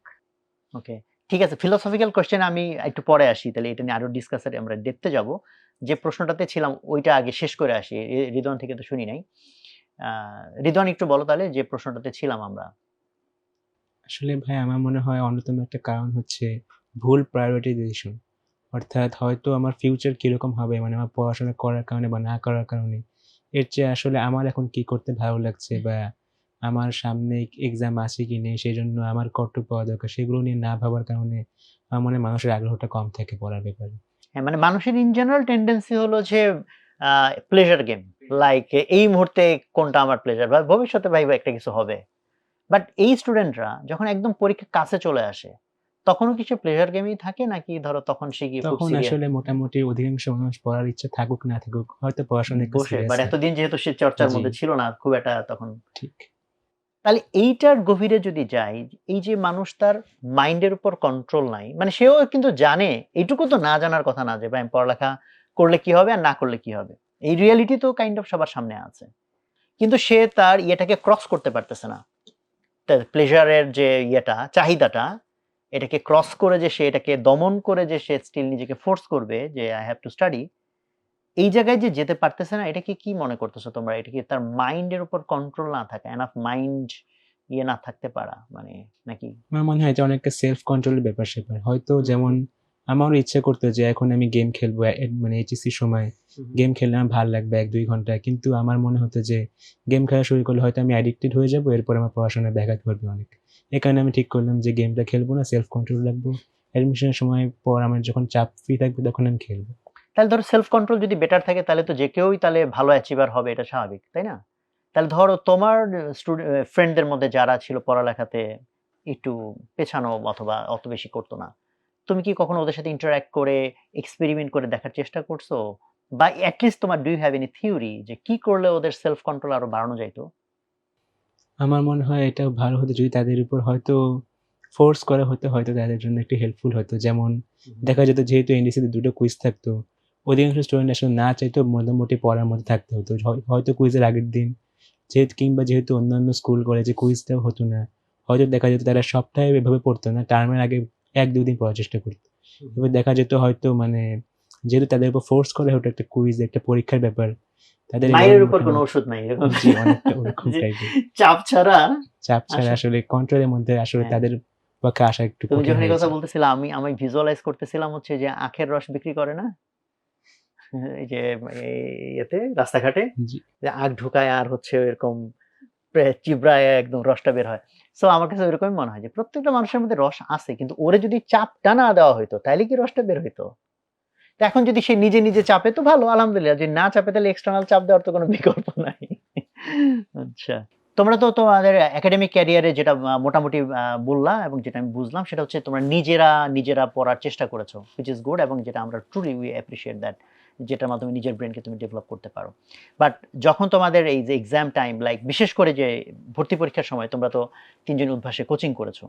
তো তখন এসে তোমরা কেন আবার প্রয়োজন মনে করলা যে বা উদ্ভাসের সাথে তোমাদের জার্নিটা এটার কেন প্রয়োজন ছিল?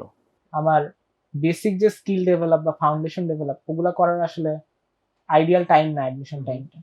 তখন আমাকে একটা গুছানো প্রিপারেশন প্লাস আমার একটা মানে কাইন্ড অফ একটা রুটিন ফলো করতে হবে যে আমার সিলেবাসটা শেষ করতে হবে, আমার প্র্যাকটিস করতে হবে, এক্সাম দিতে হবে। ওকে।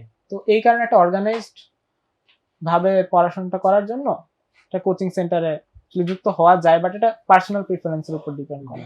কেউ যদি মনে করে যে আমি নিজে বইটা চান্স পেতে পারি বা ভালো কোনো ইউনিভার্সিটিতে চান্স পেতে পারি তাহলে সে করতেই পারে, এটা আসলে ডিসকারেজ করার মতো কিছু না। ডেফিনিটলি।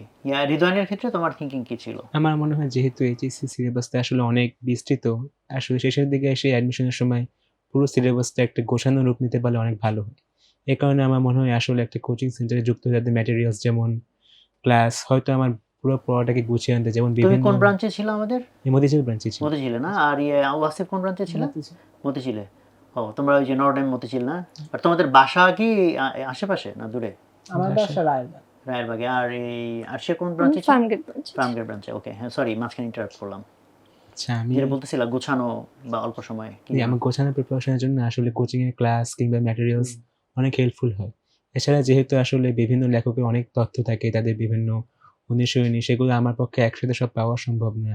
এ কারণে কোচিং এর প্র্যাকটিস ম্যাটেরিয়ালস গুলো অনেক হেল্পফুল হয় এবং যেহেতু আসলে ইঞ্জিনিয়ারিং এর জন্য এক্সামটা খুব ইম্পর্টেন্ট।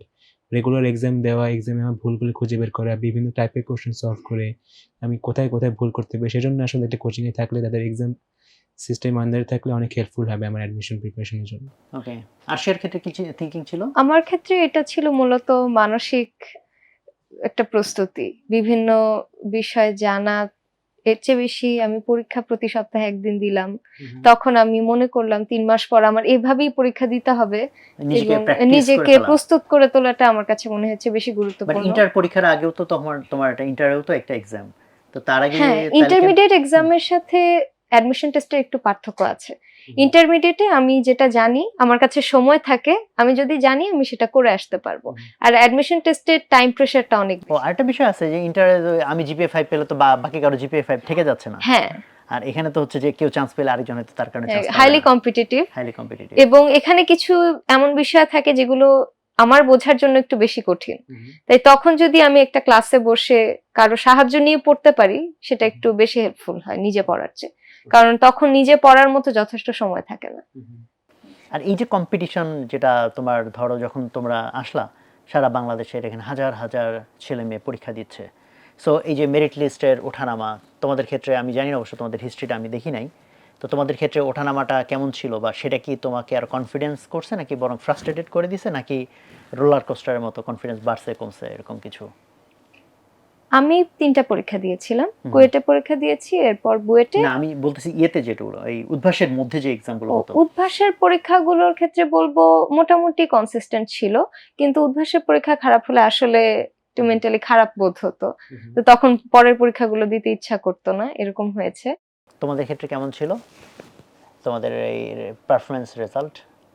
আমার পারফরমেন্স রেজাল্ট মূলত ওভারঅল প্রায় কনসিস্টেন্টই ছিল, যেরকম অ্যাডমিশন টাইমে ছিল ওইরকম। তখন কি তোমার কনফিডেন্স আরো বাড়তেছিল ফলে নাকি?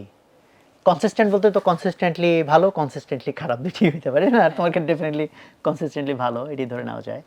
মোটামুটি কনফিডেন্স গ্রো করছিল, বাট আমার ইচ্ছে ছিল যে আরো ভালো করতে হবে। অলওয়েজ আমার এরকম লক্ষ্য থাকতো যে আচ্ছা। আরেকটু বেটার করা যায় কিনা, বা মাঝে মধ্যে একটু ডাউনফল হইতো, তখন মনে হতো যে নেক্সট এক্সামটা আরো ভালোভাবে দিতে হবে এইরকম। কখনো কি এমন হয়েছে যে নেক্সটটা আরো ভালো করতে গিয়ে দেখা গেলো আরো খারাপ হয়ে গেছে, আরো ফ্রাস্ট্রেটেড, দেন এই ফ্রাস্ট্রেশন ব্রেক করতে আবার কষ্ট হয়েছে? অ্যাকচুয়ালি অত একটা অ্যানালাইসিস করি। আচ্ছা, আদিদনের ক্ষেত্রে আমি মোটামুটি কনসিস্টেন্টলি ভালো থাকতাম। মাঝে মধ্যে আমার ২-১টা এক্সামে একটু খারাপ অনেকগুলো পজিশনে এক্সামে ছিল। কি তুমি ফার্স্ট ছিলা? জি, বেশ কয়েকটি ছিল। বেশ কয়টাতে। মাঝে মধ্যে সেই জন্য ২-১টি সবাই তোমার সম্পর্কে জানে না। হ্যাঁ। মাঝে মধ্যে ২-১টা এক্সামে আমি একটু খারাপ পজিশনে আসতো। সেক্ষেত্রে আমি আসলে বের করতাম যে কি কারণে, মানে আমার প্রিপারেশনের কোথায় ঘাটতি ছিল যে কারণে আমার খারাপ একটা রেজাল্ট এসেছে। এছাড়া নরমালি আমি মোটামুটি শেষের দিকে মডেল টেস্টগুলোতে অনেক ভালো পজিশনে আসতো। তখন আমি আসলে অনেক কনফিডেন্ট ছিলাম যে মোটামুটি যেহেতু আমি ভালো পজিশনে আসছি, আমি অ্যাডমিশনে একটা ভালো রেজাল্ট করতে পারবো। যে ফিলোসফিক্যাল কোশ্চেনে আমরা আসলাম যে সারা পৃথিবী কি ইমব্যালেন্সড হয়ে গেল কিনা, আর সে যদি কিছুটা বলতেছিল, তো তোমাদের এই ক্ষেত্রে কি মনে হয় বা এই ইমব্যালেন্স হওয়াটাকে কি রকম ভাবে দেখো? প্রথমত ডু ইউ বিলিভ যে এটা ইমব্যালেন্স টাইপের দিকে চলে গেছে, অনেক বেশি নলেজ ফোকাসড হয়ে গেছে, অন্য অ্যাট্রিবিউট গুলাকে এখন দরকার লাগতেছে না, অথবা ওরকম সিচুয়েশন হয়ে গেছে? আমার মনে হয় যেহেতু আসলে প্রত্যেকটা সিস্টেমে একটু খারাপ, একটু ভালো দিক থাকে। কম্পারেটিভলি এই সিস্টেমটা ভালো দিক বেশি, খারাপ দিক একটু কম। যেহেতু আসলে মানে যতই চেষ্টা করি না কেন, নৈতিকতার দিকটা যদি বলি, হয়তো মানুষের পক্ষে পুরোপুরি নৈতিক হওয়া আসলে একটু অসম্ভব টাইপের ব্যাপার। যদি আমি এরকম একটা সিস্টেম তৈরি করি যেখানে নৈতিক মানুষের দরকারই কম হবে, আমার অনৈতিকের সুযোগই কম থাকবে, সেক্ষেত্রে এটা আসলে বেশি ভালো হয়। আর পড়াশোনার ব্যাপারটা যদি বলি, পড়াশোনা আসলে একটা বেসিক নিডের মতো। সুতরাং এটা চাপিয়ে দেওয়া আসলে একরকম হেল্পফুল হয় সবার জন্যই। হয়তো পড়াশোনার কারণে আমার থিংকিং ক্যাপাবিলিটি বাড়বে, আমার নৈতিকতার দিকটাও ডেভেলপ হবে অন্যান্য মানে আগেকার দিনের মানুষের তুলনায়। এখানে আমার মনে হয় সিস্টেমে একটু খারাপ দিক থাকলেও ভালো দিকটাই বেশি। তারপর ওয়াসিফের কি মন্তব্য এই বিষয়ে? আমার মনে হয় আসলে এটা নলেজ বেসড, বলতে নলেজটা আসলে যে আমার পড়ালেখা থেকে আসবে এটার কোনো গ্যারান্টি নেই। আমার একটা বিষয় যদি ইন্টারেস্ট থাকে তাহলে কিন্তু ওই বিষয়ে আমি অনেক বেশি নলেজেবল হতে পারি। যেমন ধরেন অনেকের ফুটবল খেলা নিয়ে অনেক আগ্রহ, ফুটবল সব প্লেয়ারের কে কত ভালো হেড দিতে পারে, কে শুট করতে কিন্তু সেটাতে পারে, তার ক্যারিয়ার তো বিল্ড আপ হবে না। হ্যাঁ আমি এক্সাম্পল দিচ্ছিলাম যে কি কত ভালো শুট করতে পারে, কে কবে কয়টা গোল করছে, এগুলা সব সে কিন্তু মাথায় রাখছে। হ্যাঁ, তো এই বিষয়ে সে নলেজটা আসলে কিভাবে রাখে, তার কারণ ইন্টারেস্ট তার আছে। ইন্টারেস্ট আছে, সেটা নিয়ে ঘাটাঘাটি করছে। তো একটা বিষয় নিয়ে যদি আমি ঘাটাঘাটি করি, ওইটাই আসলে আমার পড়াশোনা। যেমন আমার হয়তো ফিজিক্স পড়তে ভালো লাগে না, আমার হয়তো ফুল দেখতে ভালো লাগে, তা আমি ফুল নিয়ে একটু গবেষণা করলাম, কোন ফুল কিরকম দেখতে। এটাই অ্যাকচুয়ালি আমার পড়াশোনা হতে পারে। এখান থেকে আমি অনেক নলেজ পাইতে পারি। বাট ওই জিনিসটার ইন্টারেস্টটা আসলে আমাদের গ্রো করার জন্য হলেও একটু পড়াশোনা করার দরকার, যে আমার কোন জিনিসটা আমার ভালো লাগছে, দেন ওই জিনিসটার উপরে কিন্তু আমি এখন এই যে পড়ালেখা যে কারণে ধরো ইউটিলিটি ড্রিভেন, যে কারণে বলছে নলেজ বেসড আসে, বাট কোন নলেজ, যে নলেজের অ্যাপ্লিকেশন হ্যাঁ। অথবা একটা কি আছে এর থেকে রেজাল্ট আসছে। এন্ড ফুল নিয়ে ভাই গবেষণা করলাম, হইতে পারে হ্যাঁ ফুলের রিসার্চার, হ্যাঁ। সেটা একরকম যে তুমি বোটানির এরকম একটা জায়গায় চলে গেছো, ফুল নিয়ে গবেষণা করে কিছু একটা আবিষ্কার করবা, কেমন আর্টিফিশিয়াল ফুল বানানো যায় কাইন্ড অফ। বাট সিম্পলি আমি নর্মাল ঘাটাঘাটি করতেছি, যেটার ফলে এটা দিয়ে কোনো ভালো চাকরিও পাওয়া যাবে না, ভালো ডিগ্রিও পাওয়া যাবে না, বাট সোসাইটি তো এটাকে অ্যাপ্রিশিয়েট করবে না বা করতেছে না। অ্যাকচুয়ালি এটাই একটা ইম্পর্টেন্ট বিষয় হচ্ছে যে সোসাইটির অ্যাপ্লিকেশনের চেয়ে বেশি ইম্পর্টেন্ট আমার কাছে মনে হয় যে আমি নিজে স্যাটিসফাইড কিনা। সেটা দিয়ে তো সোসাইটি তোমাকে ছেড়ে দিচ্ছে না। হ্যাঁ, সোসাইটি ছেড়ে দিবে না। Actually society তুমি খুব টা- স্যাটিসফাইড, সোসাইটি এসে তো তোমার এটা সেটা বইলা ডিপ্রেস বানাই দিবে। হ্যাঁ, এটা আসলে অনেক বেশি ইম্প্যাক্ট ফেলে আমাদের উপরে। তো এটা যে যত বেশি অ্যাভয়েড করতে পারে তার জন্য তত ভালো। বাট যেমন ধরো সারা পৃথিবীতে এখন যে ডিপ্রেশনের মাত্রা, তার একটা অন্যতম কারণ হয়তো মেবি এটা, হ্যাঁ। বিকজ আগে যখন পড়ালেখার তো চাপ ছিল না, বাবা মাও কোনো খোঁজ খবর রাখতো না ছেলে মেয়ে কি পড়লো না, ধর আজ থেকে 100 বছর আগের কথা। সো কেউ এটা করছে কেউ এটা করছে, মানে প্রফেশনস গুলো খুব ডাইভার্সিফাইড ছিল, এবং প্রফেশন গুলোর মধ্যে এত বেশি ইয়ে ছিল না যে এটা কোনো প্রফেশনের মধ্যেই পড়ে না। বাট এখন তো এটার হিউজ ডিফারেন্স। তুমি যদি নর্মাল প্রফেশন বলো, আমি রিক্সাওয়ালা হইছি বা আমি কামার হইছি বা আমি ছোটখাটো এটা সেটা করি, মানুষজন এটাকে তো কোনো প্রফেশনই মনে করতেছে না। তাই তাই না? তুমি যদি না বড় ডিগ্রিওয়ালা হও বা বড় কর্পোরেট জব করো আর এইটা সেটা, তা না হলে বাদ বাকি ফলে এই যে হিউজ একটা ডিফারেন্স, তার ফলে তো হয়েছে কি যে মেজরিটি মানুষ তো ওইভাবে আসলে ন্যাচারালি বিল্ট না, যে সবাইকে এরকম রিসার্চার টাইপের পড়ালেখা ভালো লাগবে, এত ইনডেপথে যাওয়া ভালো লাগবে। কিন্তু সোসাইটি বলতেছে না, এটা না হলে তোমার কোনো দাম নাই। তার ফলে তো মেজরিটি মানুষ ডিপ্রেসড হয়ে যাবে, খুবই স্বাভাবিক, কারণ সে এরকম হওয়ার মতো না। একটা হচ্ছে এটা প্রত্যেকদিন তার একটা খুবই পেইনফুল জার্নি।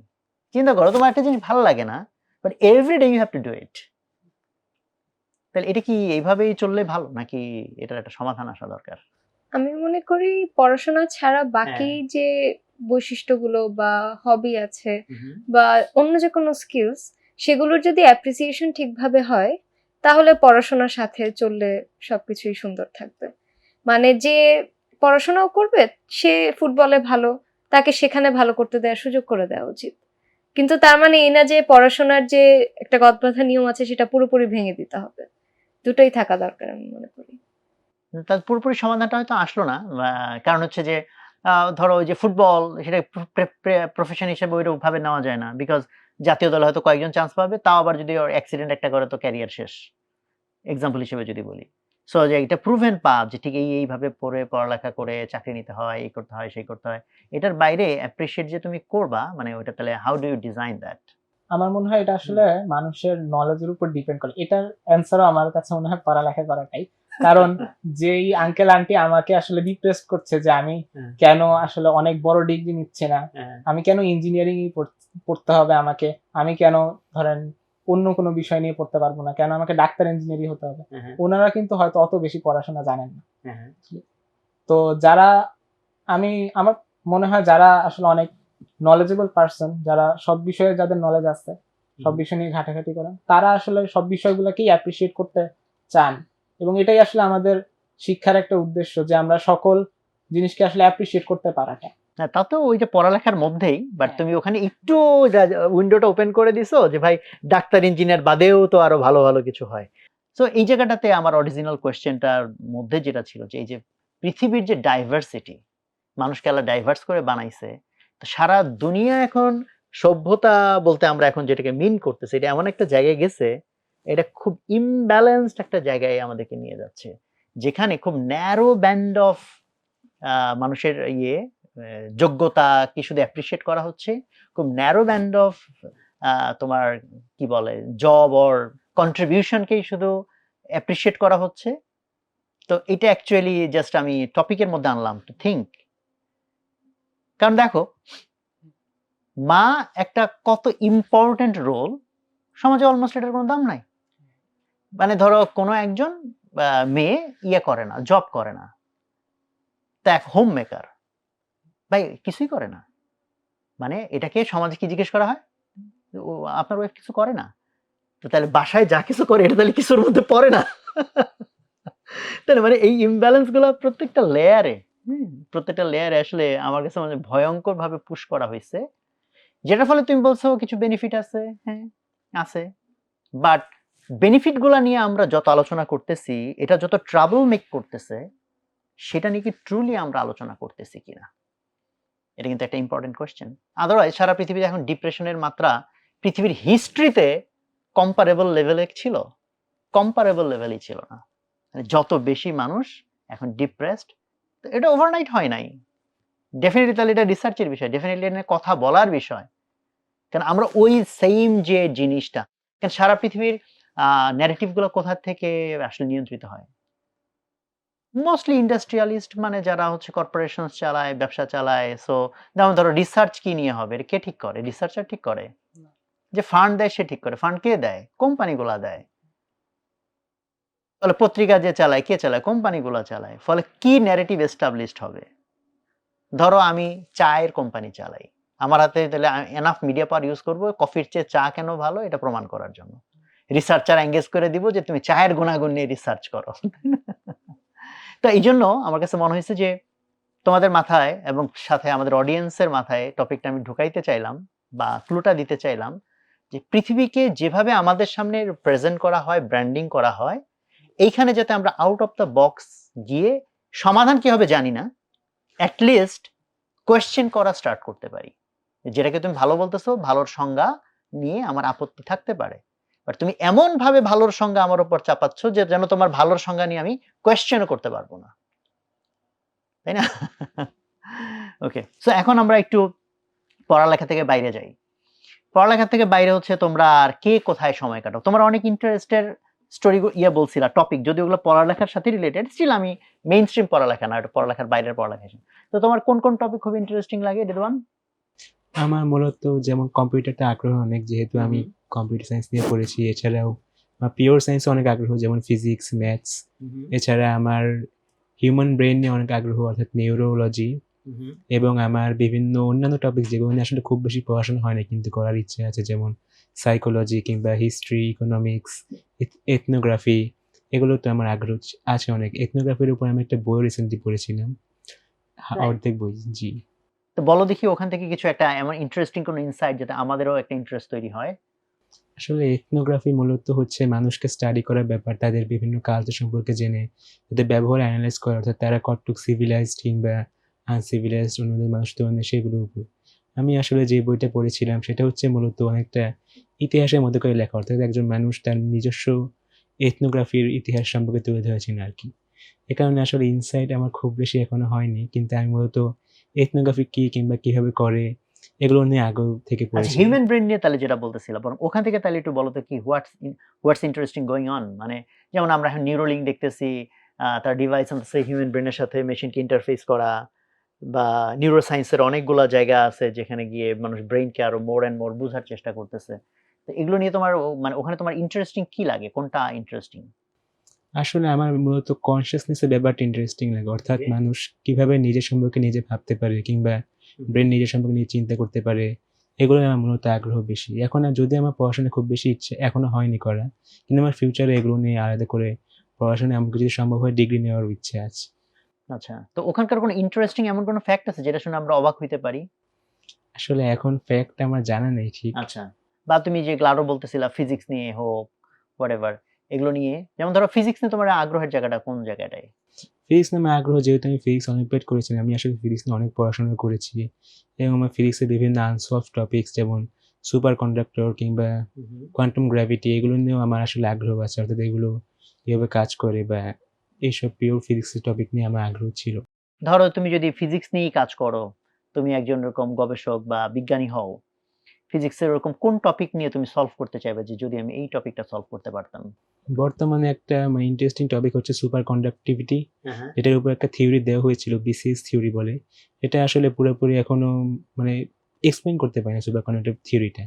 এছাড়াও যেমন আরো কিছু মডার্ন টপিক এসেছে, যেমন স্ট্রিং থিওরি কিংবা কোয়ান্টাম লুপ গ্র্যাভিটি এবং সুপার সিমেট্রি, এসব নিয়েও আসলে আমার আগ্রহ ছিল।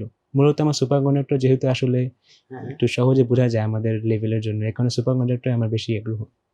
Super conductor. ওকে, তারপর ওয়াসিফের ক্ষেত্রে তোমার কি কি নিয়ে ইন্টারেস্ট? আমার আসলে গেমিং এ বেশি গেম নিয়ে না? পকিমন। হ্যাঁ, আমরা একটু আগে আলাপ করতেছিলাম পকিমন নিয়ে। আমি পকিমন নাম জানি। পকিমনের অনেক কার্ড আছে এটা জানি। আমি নিজেও একসময় গেম খেলতাম। এজ অফ এম্পায়ার্স, তারপরে যে ফেসবুকে খেলতাম মাফিয়া। আমার আর্লি স্টেজে। তার রাইজ অফ দ্য নেশনস এগুলো বেশ ভালো। বিশেষ করে এজ অফ এম্পায়ার্স অনেক খেলছি। তো বাট পকিমন খেলা হয় নাই বিকজ এখন তো জেনারেশন গ্যাপ হয়ে গেছে। আমার এই জেনারেশন পকিমন ছিল না। অ্যাকচুয়ালি পোকেমনেও একটা জেনারেশন গ্যাপ আছে, অলমোস্ট 20 প্লাস ইয়ার্স ধরে পোকেমনের গেম আসতেছে। ওকে। তো আর নতুন যেসব জেনারেশনের গেম আছে আর পুরান গেম যেগুলো আছে ওগুলোর মধ্যে অনেক ডিফারেন্স আছে অ্যাকচুয়ালি। তো তোমার পকিমনের কি ভালো লাগে? মানে তুমি একটু বলো দেখি। তোমাদের জেনারেশন সবাই কি পকিমন সম্পর্কে জানো? যে রিদওয়ান জানো পকিমন কি বা কি খেলে পোলাপান? আসলে আগে জানতাম কিন্তু অনেকদিন ইন্টারেক্ট করা না করার কারণে ভুলে গেছি। আশিয়া তুমি জানো পকিমন সম্পর্কে খুব একটা কিছু? খুব বিস্তারিত জানি। ওয়েল ঠিক আছে, তাহলে আমাদের অডিয়েন্সের একটা বড় অংশ মনে হয় পকিমন জানে না মেবি। আমি জানি না, মানে তুমি একটু বলো দেখি পকিমনের মধ্যে কি মজা লাগে বা ওখানে কি আছে? পোকেমন বলতে অ্যাকচুয়ালি বোঝায় পকেট মনস্টার্স বোঝায়। এটা অ্যাকচুয়ালি একটা ব্যাটল টাইপের গেম। তো বেসিক্যালি আমার পোকেমন থাকে, পোকেমনের মধ্যে ব্যাটল হয়। আচ্ছা, মানে তো অনেক এখন রকমের পকিমন থাকে, মনস্টার থাকে। অ্যাকচুয়ালি পকেট কেন পকেট মনস্টার বলতে? মানে কারণ পকেটে ঘোরা যায়? এটাকে একটা বলের মধ্যে রাখা যায়, ওইটা অনেক ছোট একটা বল, ওইটাকে বলা হচ্ছে পোকে বল। হ্যাঁ। এই জন্য এটাকে বলে পকেট মনস্টার, ওই বলটা পকেটে রাখা যায়। আচ্ছা। তো বেসিক্যালি এটার অ্যানিমে ছিল কার্টুন এর মতো, ওইটা আমরা ছোটবেলায় দেখতাম। তো পরবর্তীতে আমার আসলে গেমের প্রতি ইন্টারেস্ট আসছে, কারণ আমার অ্যাকচুয়ালি স্ট্র্যাটেজিক গেমগুলো ভালো লাগে, যেগুলোতে অ্যাকচুয়ালি আমি আসলে বুদ্ধি বেশিরভাগ খাটাইতে পারবে। টাইম আমি অ্যাকচুয়ালি থিঙ্ক করতেছি যে আমার কি হইতে পারে বা কি হচ্ছে অ্যাকচুয়ালি। পোকেমন আসলে স্ট্র্যাটেজিক বলতে খুব একটা ডিফিকাল্ট না বাচ্চাদের জন্য অ্যাকচুয়ালি গেমটা। তো বাট এটাকে আসলে অনেক ডিফিকাল্ট ওয়েতে খেলা যায়, মানে যেরকম বলে হার্ডকোর গেমার বলে যেরকম। তো ওগুলো আমার বেশি ইন্টারেস্টিং লাগে। হ্যাঁ। তো একটা সহজ গেমকে কিভাবে অনেক বেশি ডিফিকাল্ট করে তারপর এটা সলভ করা যায়, তো এই আচ্ছা। ব্যাপারটা আমার অনেক ইন্টারেস্টিং লাগে। যে পোকেমনে আসলে এত সহজ একটা গেম, বাট এটা আসলে অনেক কমপ্লেক্স হইতে পারে জিনিসটা। ইভেন ওয়ার্ল্ড টুর্নামেন্টও আছে পোকেমনের, ওইখানে অনেক মানে কমপ্লিকেটেড মাইন্ড গেম হয়। যেমন ধর আমি এই পোকেমন কি করব, ও ওই পোকেমন সুইচ করবে কিনা, ওই পোকেমন কি অ্যাটাক করবে নাকি কিছুই করবে না, আচ্ছা। এরকম অনেক বেশি মাইন্ড গেম হইতে পারে, অনেক সিলি একটা বিষয়। তো এটা আমার কাছে বেশি মানে ইন্টারেস্টিং যেগুলো কি লাগে। ইন্টারনেটে এখন লোকজন যে খেলে ওরকম টুর্নামেন্ট হয় এরকম নাকি? হ্যাঁ আমি দেখছি তো অনেকে দেখলাম যে গেম জাস্ট দেখে। আমাকেও একদিন লিংক পাঠিয়েছিল, একজন বলল, ভাই সেরকম টুর্নামেন্ট হয়? হ্যাঁ তো আমার লিংকও পাঠাইলো। তা আমি একটু ইন্টারেস্ট, যেহেতু গেমে একসময়, পরে আর ঢুকি নাই অবশ্য লিংকে। বললো আবার আবার নষ্ট হয়ে যেতে পারে, অভ্যাস নষ্ট হয়ে যেতে পারে। বললো যে কোন গেমের জন্য পাঠাইলো, একটা এজ অফ এম্পায়ার্স এর মনে পাঠাইছে। এটা শুনেই যে সেই মাস্টার প্লেয়ারদের মধ্যে খেলা হয়, ভয়ঙ্কর স্ট্র্যাটেজি, কে কোনটা কিভাবে চাল দিল, মানে ক্রিয়েটিভিটির নাকি কোনো শেষ নাই। সো এটা একটা ইন্টারেস্টিং জগৎ নাকি? বাট তোমার মধ্যে ওখানে ভালো লাগে কি স্ট্র্যাটেজিক জায়গাটা? হ্যাঁ, বিশেষ করে যেমন অনেক গেম থাকে যেগুলো হচ্ছে ধরেন অনেকটা হচ্ছে আমার স্কিলের উপর ডিপেন্ড করে, আমি কত দ্রুত আসলে হ্যান্ড মুভ করতে পারলাম বা কত দ্রুত বাটন প্রেস করতে পারলাম, ওগুলা আসলে আমার অত বেশি ইন্টারেস্ট থাকে না ওগুলো। না, আমারও সেম। আমি যেগুলো খেলছি মাফিয়া, ওই strategic game, age of empires, ওখানে ডিসিশন মেকিং। হ্যাঁ ওইসব স্পিডের বিষয় নাই, মানে যেমন স্পিডের যেগুলো আছে কি ফিফা টিফা, তারপর যেগুলো। হ্যাঁ, ওকে। আর শেয়ার ক্ষেত্রে আমি বই পড়তে পছন্দ করি, বিভিন্ন রকম বই। আগে পড়তাম গোয়েন্দা গল্প বেশি, আচ্ছা, ওটা ভালো লাগতো। এখন এখন তিন গোয়েন্দা, না, তিন গোয়েন্দা না, আমি ফেলুদা পছন্দ করতাম। ফেলুদা, আচ্ছা। হ্যাঁ, ফেলুদাই আমার বেশি পছন্দ ছিল। আমার ফেলুদার একটা মধ্যে সময় কোনটা সবচেয়ে তোমার কাছে ইয়া? আমার ভালো লেগেছিল বোম্বাইয়ের বোম্বেটে, ওটা খুব পছন্দ ছিল। ফেলুদার আমার প্রায় সবই পড়া, সবগুলার স্টোরি এখন মনে নাই। হ্যাঁ, ডেফিনেটলি এর পড়ছি। ও গল্পগুলো খুব ভালো লাগতো আমার কাছে, মানে মনে হতো আমি কেন ওখানে চলে যেতে পারছি না এরকম।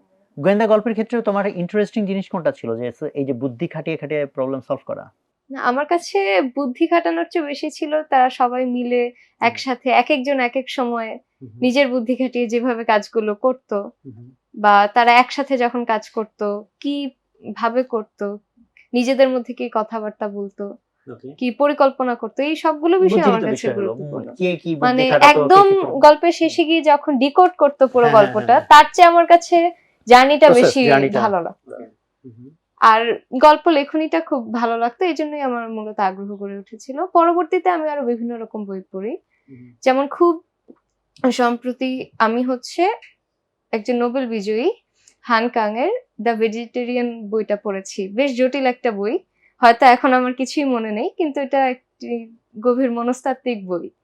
তো এই ধরনের বই সাধারণত দেখা যায় প্রথমে কিছু বোঝা যায় না, কিন্তু পরবর্তীতে কিছু না কিছু একটা প্রভাব রয়ে যায় বইয়ের, সামাজিক বা মনস্তাত্ত্বিক বিষয়গুলো, যেটা আমার জীবনে সরাসরি ভূমিকা রাখে না, কিন্তু কিছু কিছু জিনিস মনে রয়ে যায় বা কোনো বিষয়ে গভীরভাবে উম, উম, জীবনের যে কোনো পর্যায়ে মনে পড়ে, কিংবা যেসব বই অনুপ্রেরণা জাগায়, কিন্তু একদম সেলফ হেল্প কাইন্ড অফ বই, ওই ধরনের বই আমি অতটা পছন্দ করি না। আমি গল্প থেকেই নিজের জীবনে অনুপ্রেরণা নিতে পছন্দ করি। ওকে। আর এমনিতে যেমন ধরো গেম, যেমন পকিমন খেলে, এরকম কোনো গেম, মুভি এগুলো? গেম বা মুভি আমি খুব একটা দেখি না, তবে এমনিতে সোশ্যাল মিডিয়া বা কোনো একটা মুভি বা সিরিজ যদি হঠাৎ পছন্দ হয় তখন দেখি।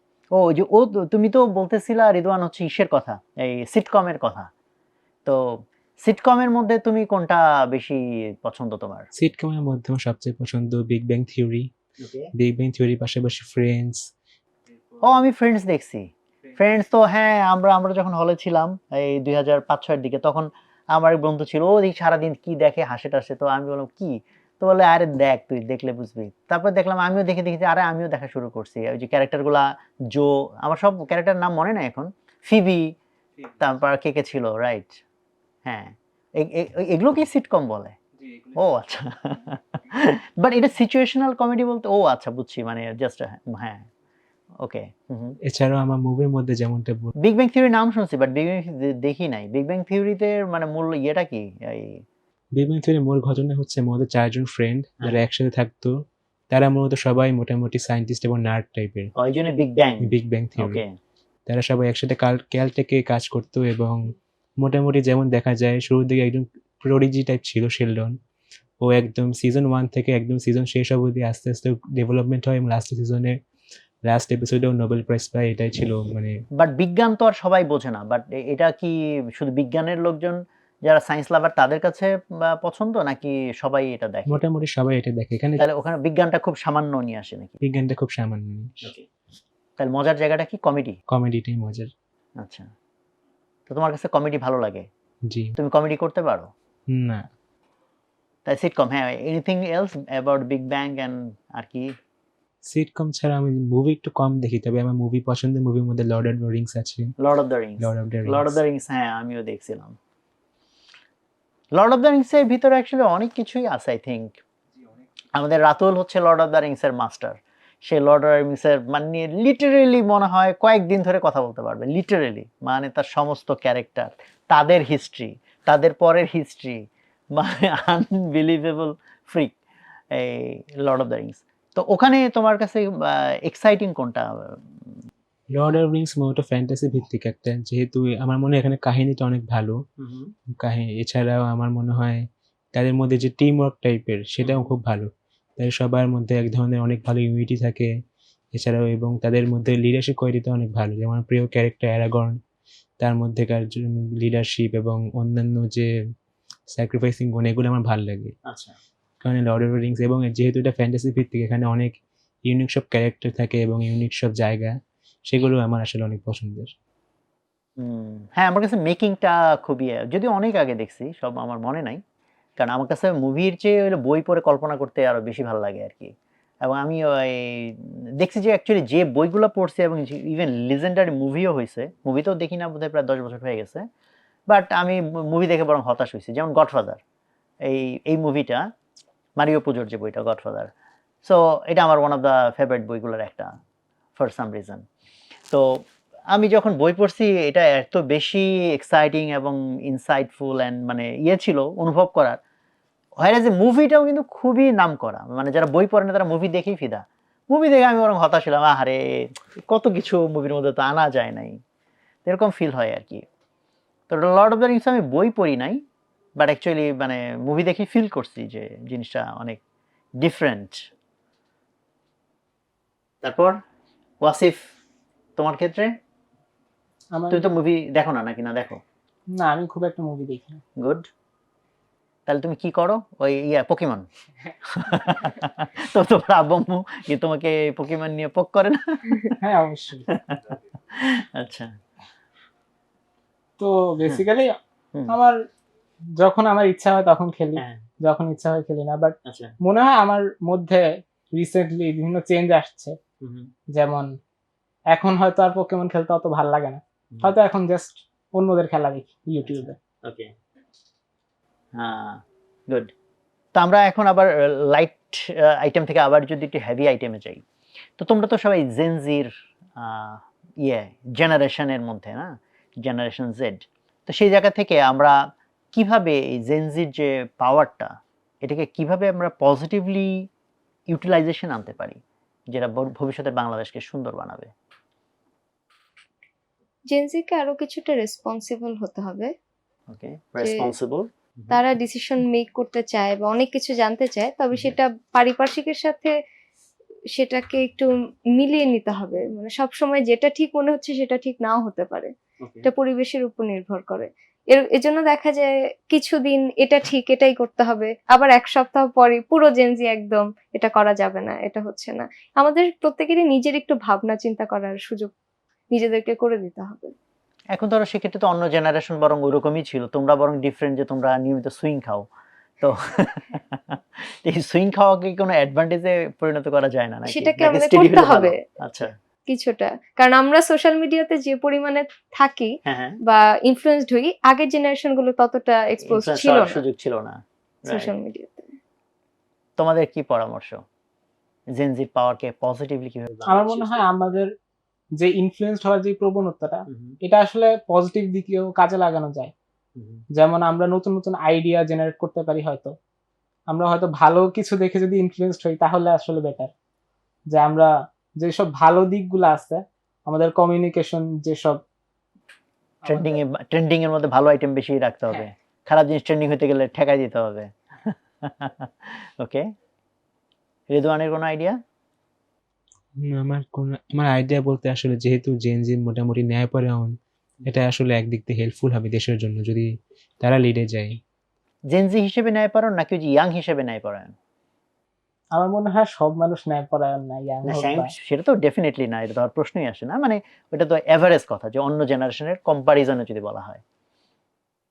অ্যাকচুয়ালি আসলে আমার মনে হয় যে ইউথ পিপলরা ন্যায়পরায়ণ হওয়ার একটা কারণ আছে, যে ওদের এখনো সিচুয়েশনে পড়ে না। হ্যাঁ এখনো সিচুয়েশনে পড়ে না, ওদের ফ্যামিলির। কিন্তু ওরা ন্যায়পরায়ণ কিভাবে বোঝা গেল? যেমন এরা কি পরীক্ষার হলে দেখা দেখি করে না? হ্যাঁ ওইটা আসলে ডিপেন্ড করে, যে আমরা বলতেছি ট্রেন্ড, পরীক্ষায় দেখাদেখি করাটাই অনেকটা ট্রেন্ড বলা যায়। তাহলে তো একই কথা। তাহলে যখন এরা প্রফেশনে যাবে, ঘুষ খাওয়াটাই ট্রেন্ড, সবাই ঘুষ খায়, আমরাও খাই। So তাহলে ওইটাই যে- অ্যাকচুয়ালি নিজের, যখন আসলে নিজের উপর বিষয়টা আসতেছে, নিজের লাইফের সাথে হ্যাঁ। রিলেটেড, যেমন ঘুষ খাওয়াটা, হ্যাঁ। তো তখন আসলে আমরা কিভাবে রিয়্যাক্ট করি ওইটা আসলে এখানে তো ডিটারমাইন একই করে। কথা, যে তুমি ধরো 2 নাম্বারের লোভে যদি আজকে তুমি পরীক্ষার হলে দেখা দেখি কথাবার্তা বলো, তাহলে ভবিষ্যতে 2 কোটি টাকার লোভ তুমি কিভাবে থামাবা? তাই না? তাহলে তো জেনজিরা ন্যায়পরায়ণ, এটা ঠিক থিওরিতে টিকতেছে না নাকি? না, তারা জানে ঠিক বা ভুল, যদি কিন্তু তারা এমন মানতে হয়, চায় যদি না। এটাকে প্রুফ করা যায় যে আগের জেনারেশন পরীক্ষার হলে যতটুকু কথাবার্তা বলতো, দেখা দেখি করতো, জেনজিরা তার চেয়ে কম কথাবার্তা বলে, কম দেখা দেখি করে, তাহলে এটা একটা মানে কি নাম বলা যায়, যে গ্রহণযোগ্য প্রুফ বা এভিডেন্স বলা যায়। আমার মনে সেটা- হয় এটা আগের জেনারেশনও করতো। না, সে তো করতোই, হ্যাঁ। মানে তোমরা কি তার চেয়ে কম করো এরকম? কম বেশি অ্যাকচুয়ালি ডিটারমাইন করাটা ডিফিকাল্ট। তাহলে স্যারটারদেরকে জিজ্ঞেস করে দেখতে হবে, যে তোমাদের স্যাররা যারা, যে স্যার আপনাদের সময় কি, যদিও তো সব জেনারেশন নিজেদেরকে ভালো ভালোভাবেই বলে না, আলটিমেট মেজারমেন্টের কোনো একটা কিছু থাকলে ভালো হতো আর কি। যাই হোক, হ্যাঁ, মানে এটা সেলফ রিয়ালাইজেশনের জায়গা থেকে বললাম আর কি, যে কারণ এই কোয়েশ্চেনটা একটা কমন কোয়েশ্চেন, আমি যে স্টুডেন্টদের ইয়েতে এই কোয়েশ্চেনে ফেলি, যখন বলি যে তোমরা কি ভবিষ্যতে নীতিবান হবা কিনা, সবাই বলে হ্যাঁ নীতিবান হবো। তা বললাম যে এখন যে নীতির জায়গা, সেখানে কি তুমি নীতিবান ছিলা কিনা, তোমার লাইফে যেখানে নীতি প্রয়োগ করার জায়গা ছিল। ঠিক আছে, জেনজি নিয়ে আমরা আশাবাদী, এবং জেনজি অ্যাকচুয়ালি অনেক বেশি এমপাওয়ার্ড, কারণ হচ্ছে যে সারা পৃথিবীর মানুষ তো এই জেনারেশন যেভাবে এমপাওয়ার্ড, পৃথিবীর ইতিহাসে মানুষ কখনো এইভাবে এমপাওয়ার্ড ছিল না। চিন্তা করে দেখো, আজ থেকে 100 বছর আগে তোমাদের বয়সের একটা মানুষ, তাকে ধরো 10 লাখ লোক চিনবে, এটা অ্যাবসলিউট ইম্পসিবল ছিল না, যে কিভাবে 10 লাখ লোক তারে চিনবে। বাট এখন অলরেডি তোমাদের বয়সের অনেক মানুষ আছে যাকে 10 লাখ লোক চেনে, তাই না? ফলে আগেকার দিনে ইভেন মাত্র 50 বছর আগে মেইন স্ট্রিম মিডিয়া তোমাকে কাভারেজ না দিলে তুমি নন এক্সিস্টেন্ট, তোমার কোনো এক্সিস্টেন্স নাই। হোয়ারেজ এখন মেইন স্ট্রিম মিডিয়া কাভারেজ জানাছো কি, আমি নিজে চ্যানেল খুলে আমি আমার মতো আমার ইনফ্লুয়েন্স তৈরি করতে পারি, আমি আমার ভয়েস রেইজ করতে পারি।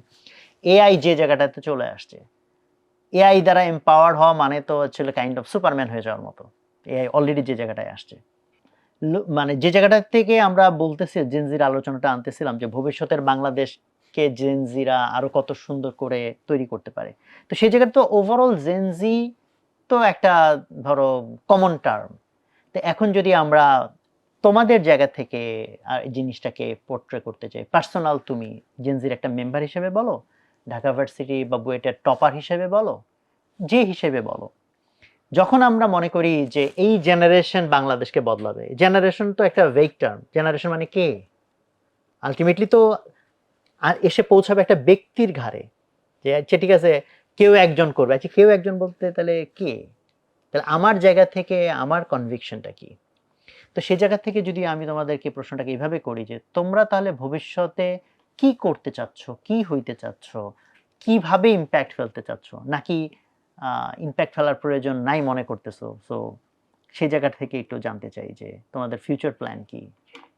এটা অ্যাকচুয়ালি দুইটা কম্বাইন করলাম, শুরুর দিকে একটু পড়ালেখা নিয়ে কথা বললাম, মাঝখানে একটু পড়ালেখার বাইরে, এখন কম্বাইনিং দ্য বোথ।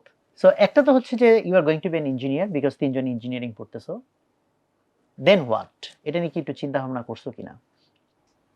আমার ইচ্ছা আছে আমি মূলত ইউনিভার্সিটি টিচার টাইপ হতে চাই। হওয়ার পরে তারপর কিভাবে ইম্প্যাক্ট হওয়ার ফেলতে চাও? পরে আমি আমার দেশের এডুকেশন সেক্টরে ইম্প্যাক্ট ফেলতে চাই, যেমন হয়তো আমি বিভিন্ন দেশের যে কারিকুলাম কিংবা দেশের আরো উন্নত মানের করে বই- ওরা আরো শিক্ষিত হবে, দেন ওরা শিক্ষিত হয়ে কি হবে, ওরা আবার টিচার হবে, টিচার হয়ে ওরা আবার স্টুডেন্টদেরকে শিক্ষিত করবে, তারপর কি হবে, তারপরেরটা বলো। ধরো তুমি শিক্ষক হইলা, শিক্ষক হয়ে তুমি তোমার স্টুডেন্টদেরকে ওয়েল প্রিপেয়ার করলা, দেন তুমি কি চাও ওরা কি করুক? এরপর আসলে আসলে সেই দিক নিয়ে কখনো ভাবিনি আমি। আমি মূলত চাই আমার স্টুডেন্টরা মূলত সায়েন্সের কিংবা মানুষের যে হিউম্যান সিভিলাইজেশন সেটার মানে অগ্রগতিতে যতটুকু সম্ভব কন্ট্রিবিউশন রাখবে, যতভাবে সম্ভব। আমি আসলে কখনো দেশের নিয়ে এভাবে ভাবিনি। আমি মূলত ভেবেছি যে হিউম্যান সিভিলাইজেশন অগ্রগতিতে কিভাবে কন্ট্রিবিউশন মানে রাখা যায়। দেশ তো হিউম্যান সিভিলাইজেশনেরই পার্ট, হিউম্যান সিভিলাইজেশন বললে তো সমস্যা কিছু না, আরো বড় বড় স্কেল, বড় ক্যানভাস। আমি মূলত তাহলে আসলে জাস্ট যদি উল্টা দিক থেকে বলি, সিভিলাইজেশনের কোন প্রবলেমটাকে তুমি সবচেয়ে বড় প্রবলেম মনে করতেছো যেটা সলভ করা দরকার? আসলে সলভ করা দরকার। আমি তো আসলে ঠিক এভাবে ভাবি না। আমি মূলত ভেবেছি সায়েন্সে কন্ট্রিবিউশন রাখার মাধ্যমে আরকি। সায়েন্স তো ধরো একটা টুল, Tool।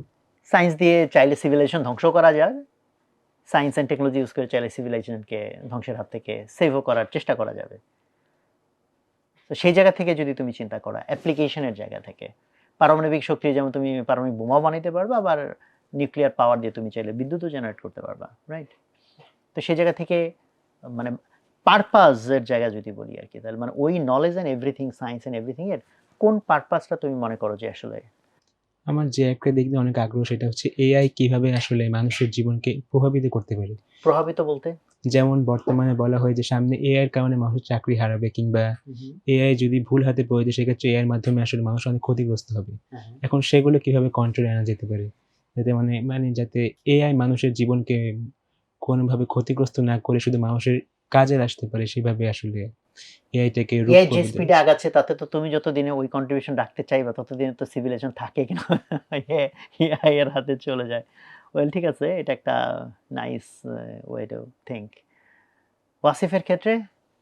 আমি আসলে আমার আসলে মেইন উদ্দেশ্য হচ্ছে যে এমন কিছু করা যেটা আসলে আমার কাছে ইন্টারেস্টিং মনে হবে, যে আমার কাছে মনে হবে যে এই কাজটা করা আসলে ওয়ার্থ ইট, আমার কাছে এটা ভালো লাগছে। এমন একটা কিরকম?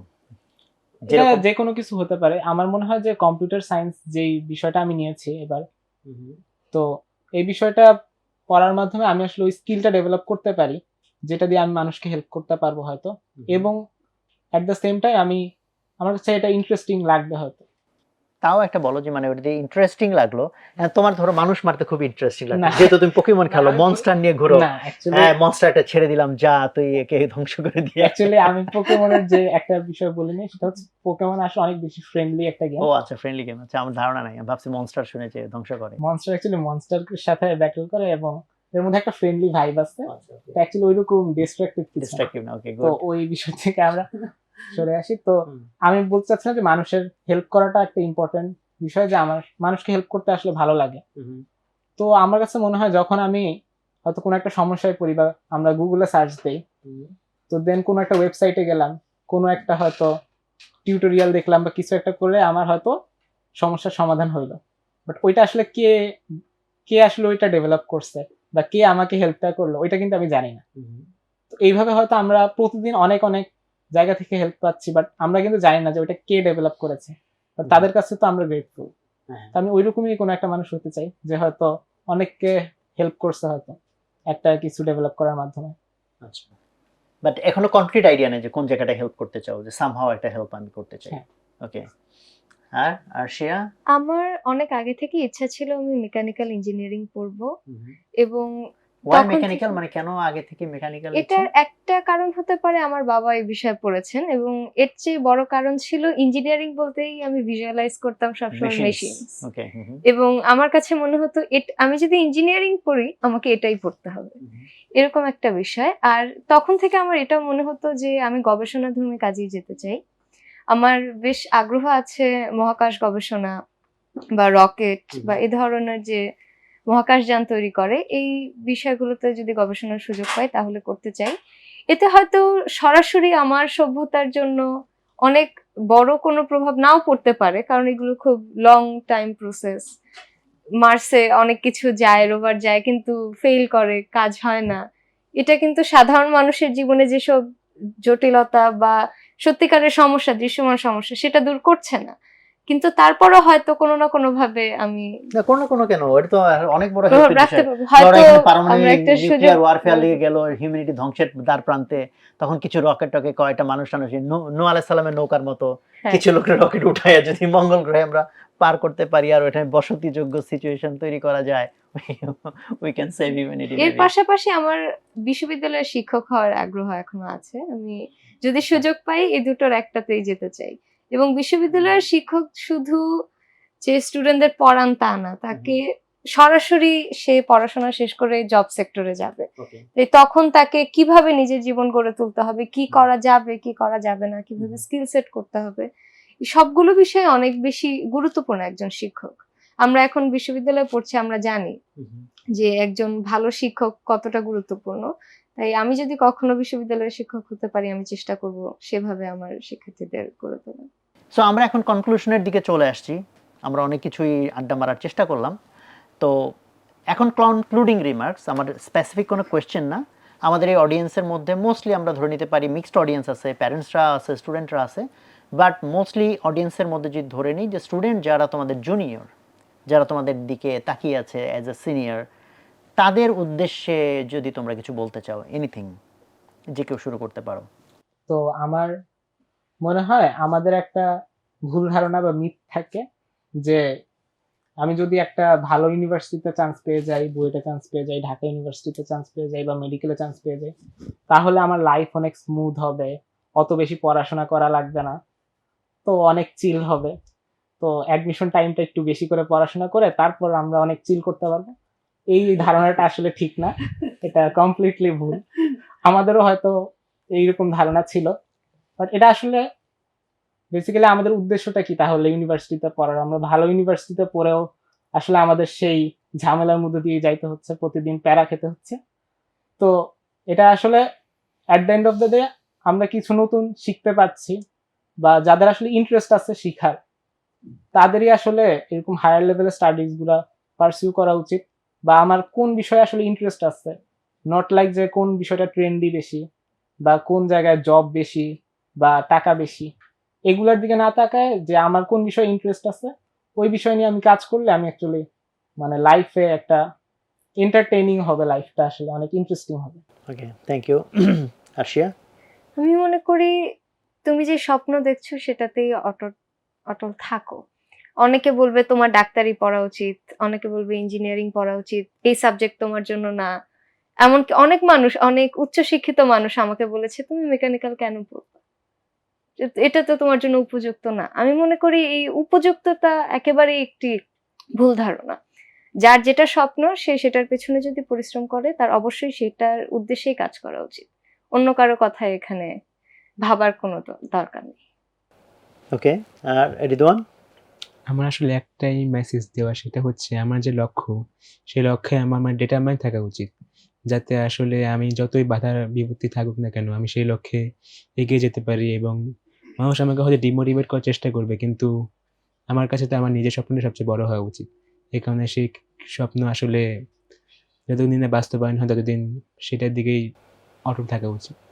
ওকে, থ্যাংক ইউ ভেরি মাচ। তোমাদেরকে এখানে আমরা ডেকেছিলাম, তোমাদের সাথে কিছু সময় কাটালাম, তোমাদের থেকে অনেক রকম কথা বের করার চেষ্টা করলাম। হোপফুল আমি যে যারা অডিয়েন্স তারা এনজয় করবে। সুপ্রিয় দর্শক, আমরা আমাদের প্রশ্ন তাহলে শেষ করে ফেলেছি। আলহামদুলিল্লাহ, আমরা একটা সময় কাটানোর চেষ্টা করলাম একসাথে, আপনাদেরকে সাথে নিয়ে, আমরা ফিজিক্যালি, আপনারা ভার্চুয়ালি। তো আমাদের সবার জন্য দোয়া রাখবেন ইনশাল্লাহ, যাতে এই যে আমাদের যারা জেনজি জেনারেশন থেকে যারা পড়ালেখায় ভালো করছে, পড়ালেখায় উৎসাহী, অথবা যারা ইভেন পড়ালেখায় উৎসাহীও না, কম উৎসাহী, বাট সবাই মিলে বৈচিত্র্য তো আল্লাহ সুবহানাহু ওয়া তাআলা মানুষকে দিয়েছে, এই বৈচিত্র্য থেকে ধারণ করেই সারা পৃথিবীকে আমরা সুন্দর করতে পারি। সবাইকে ধন্যবাদ। আসসালামু আলাইকুম।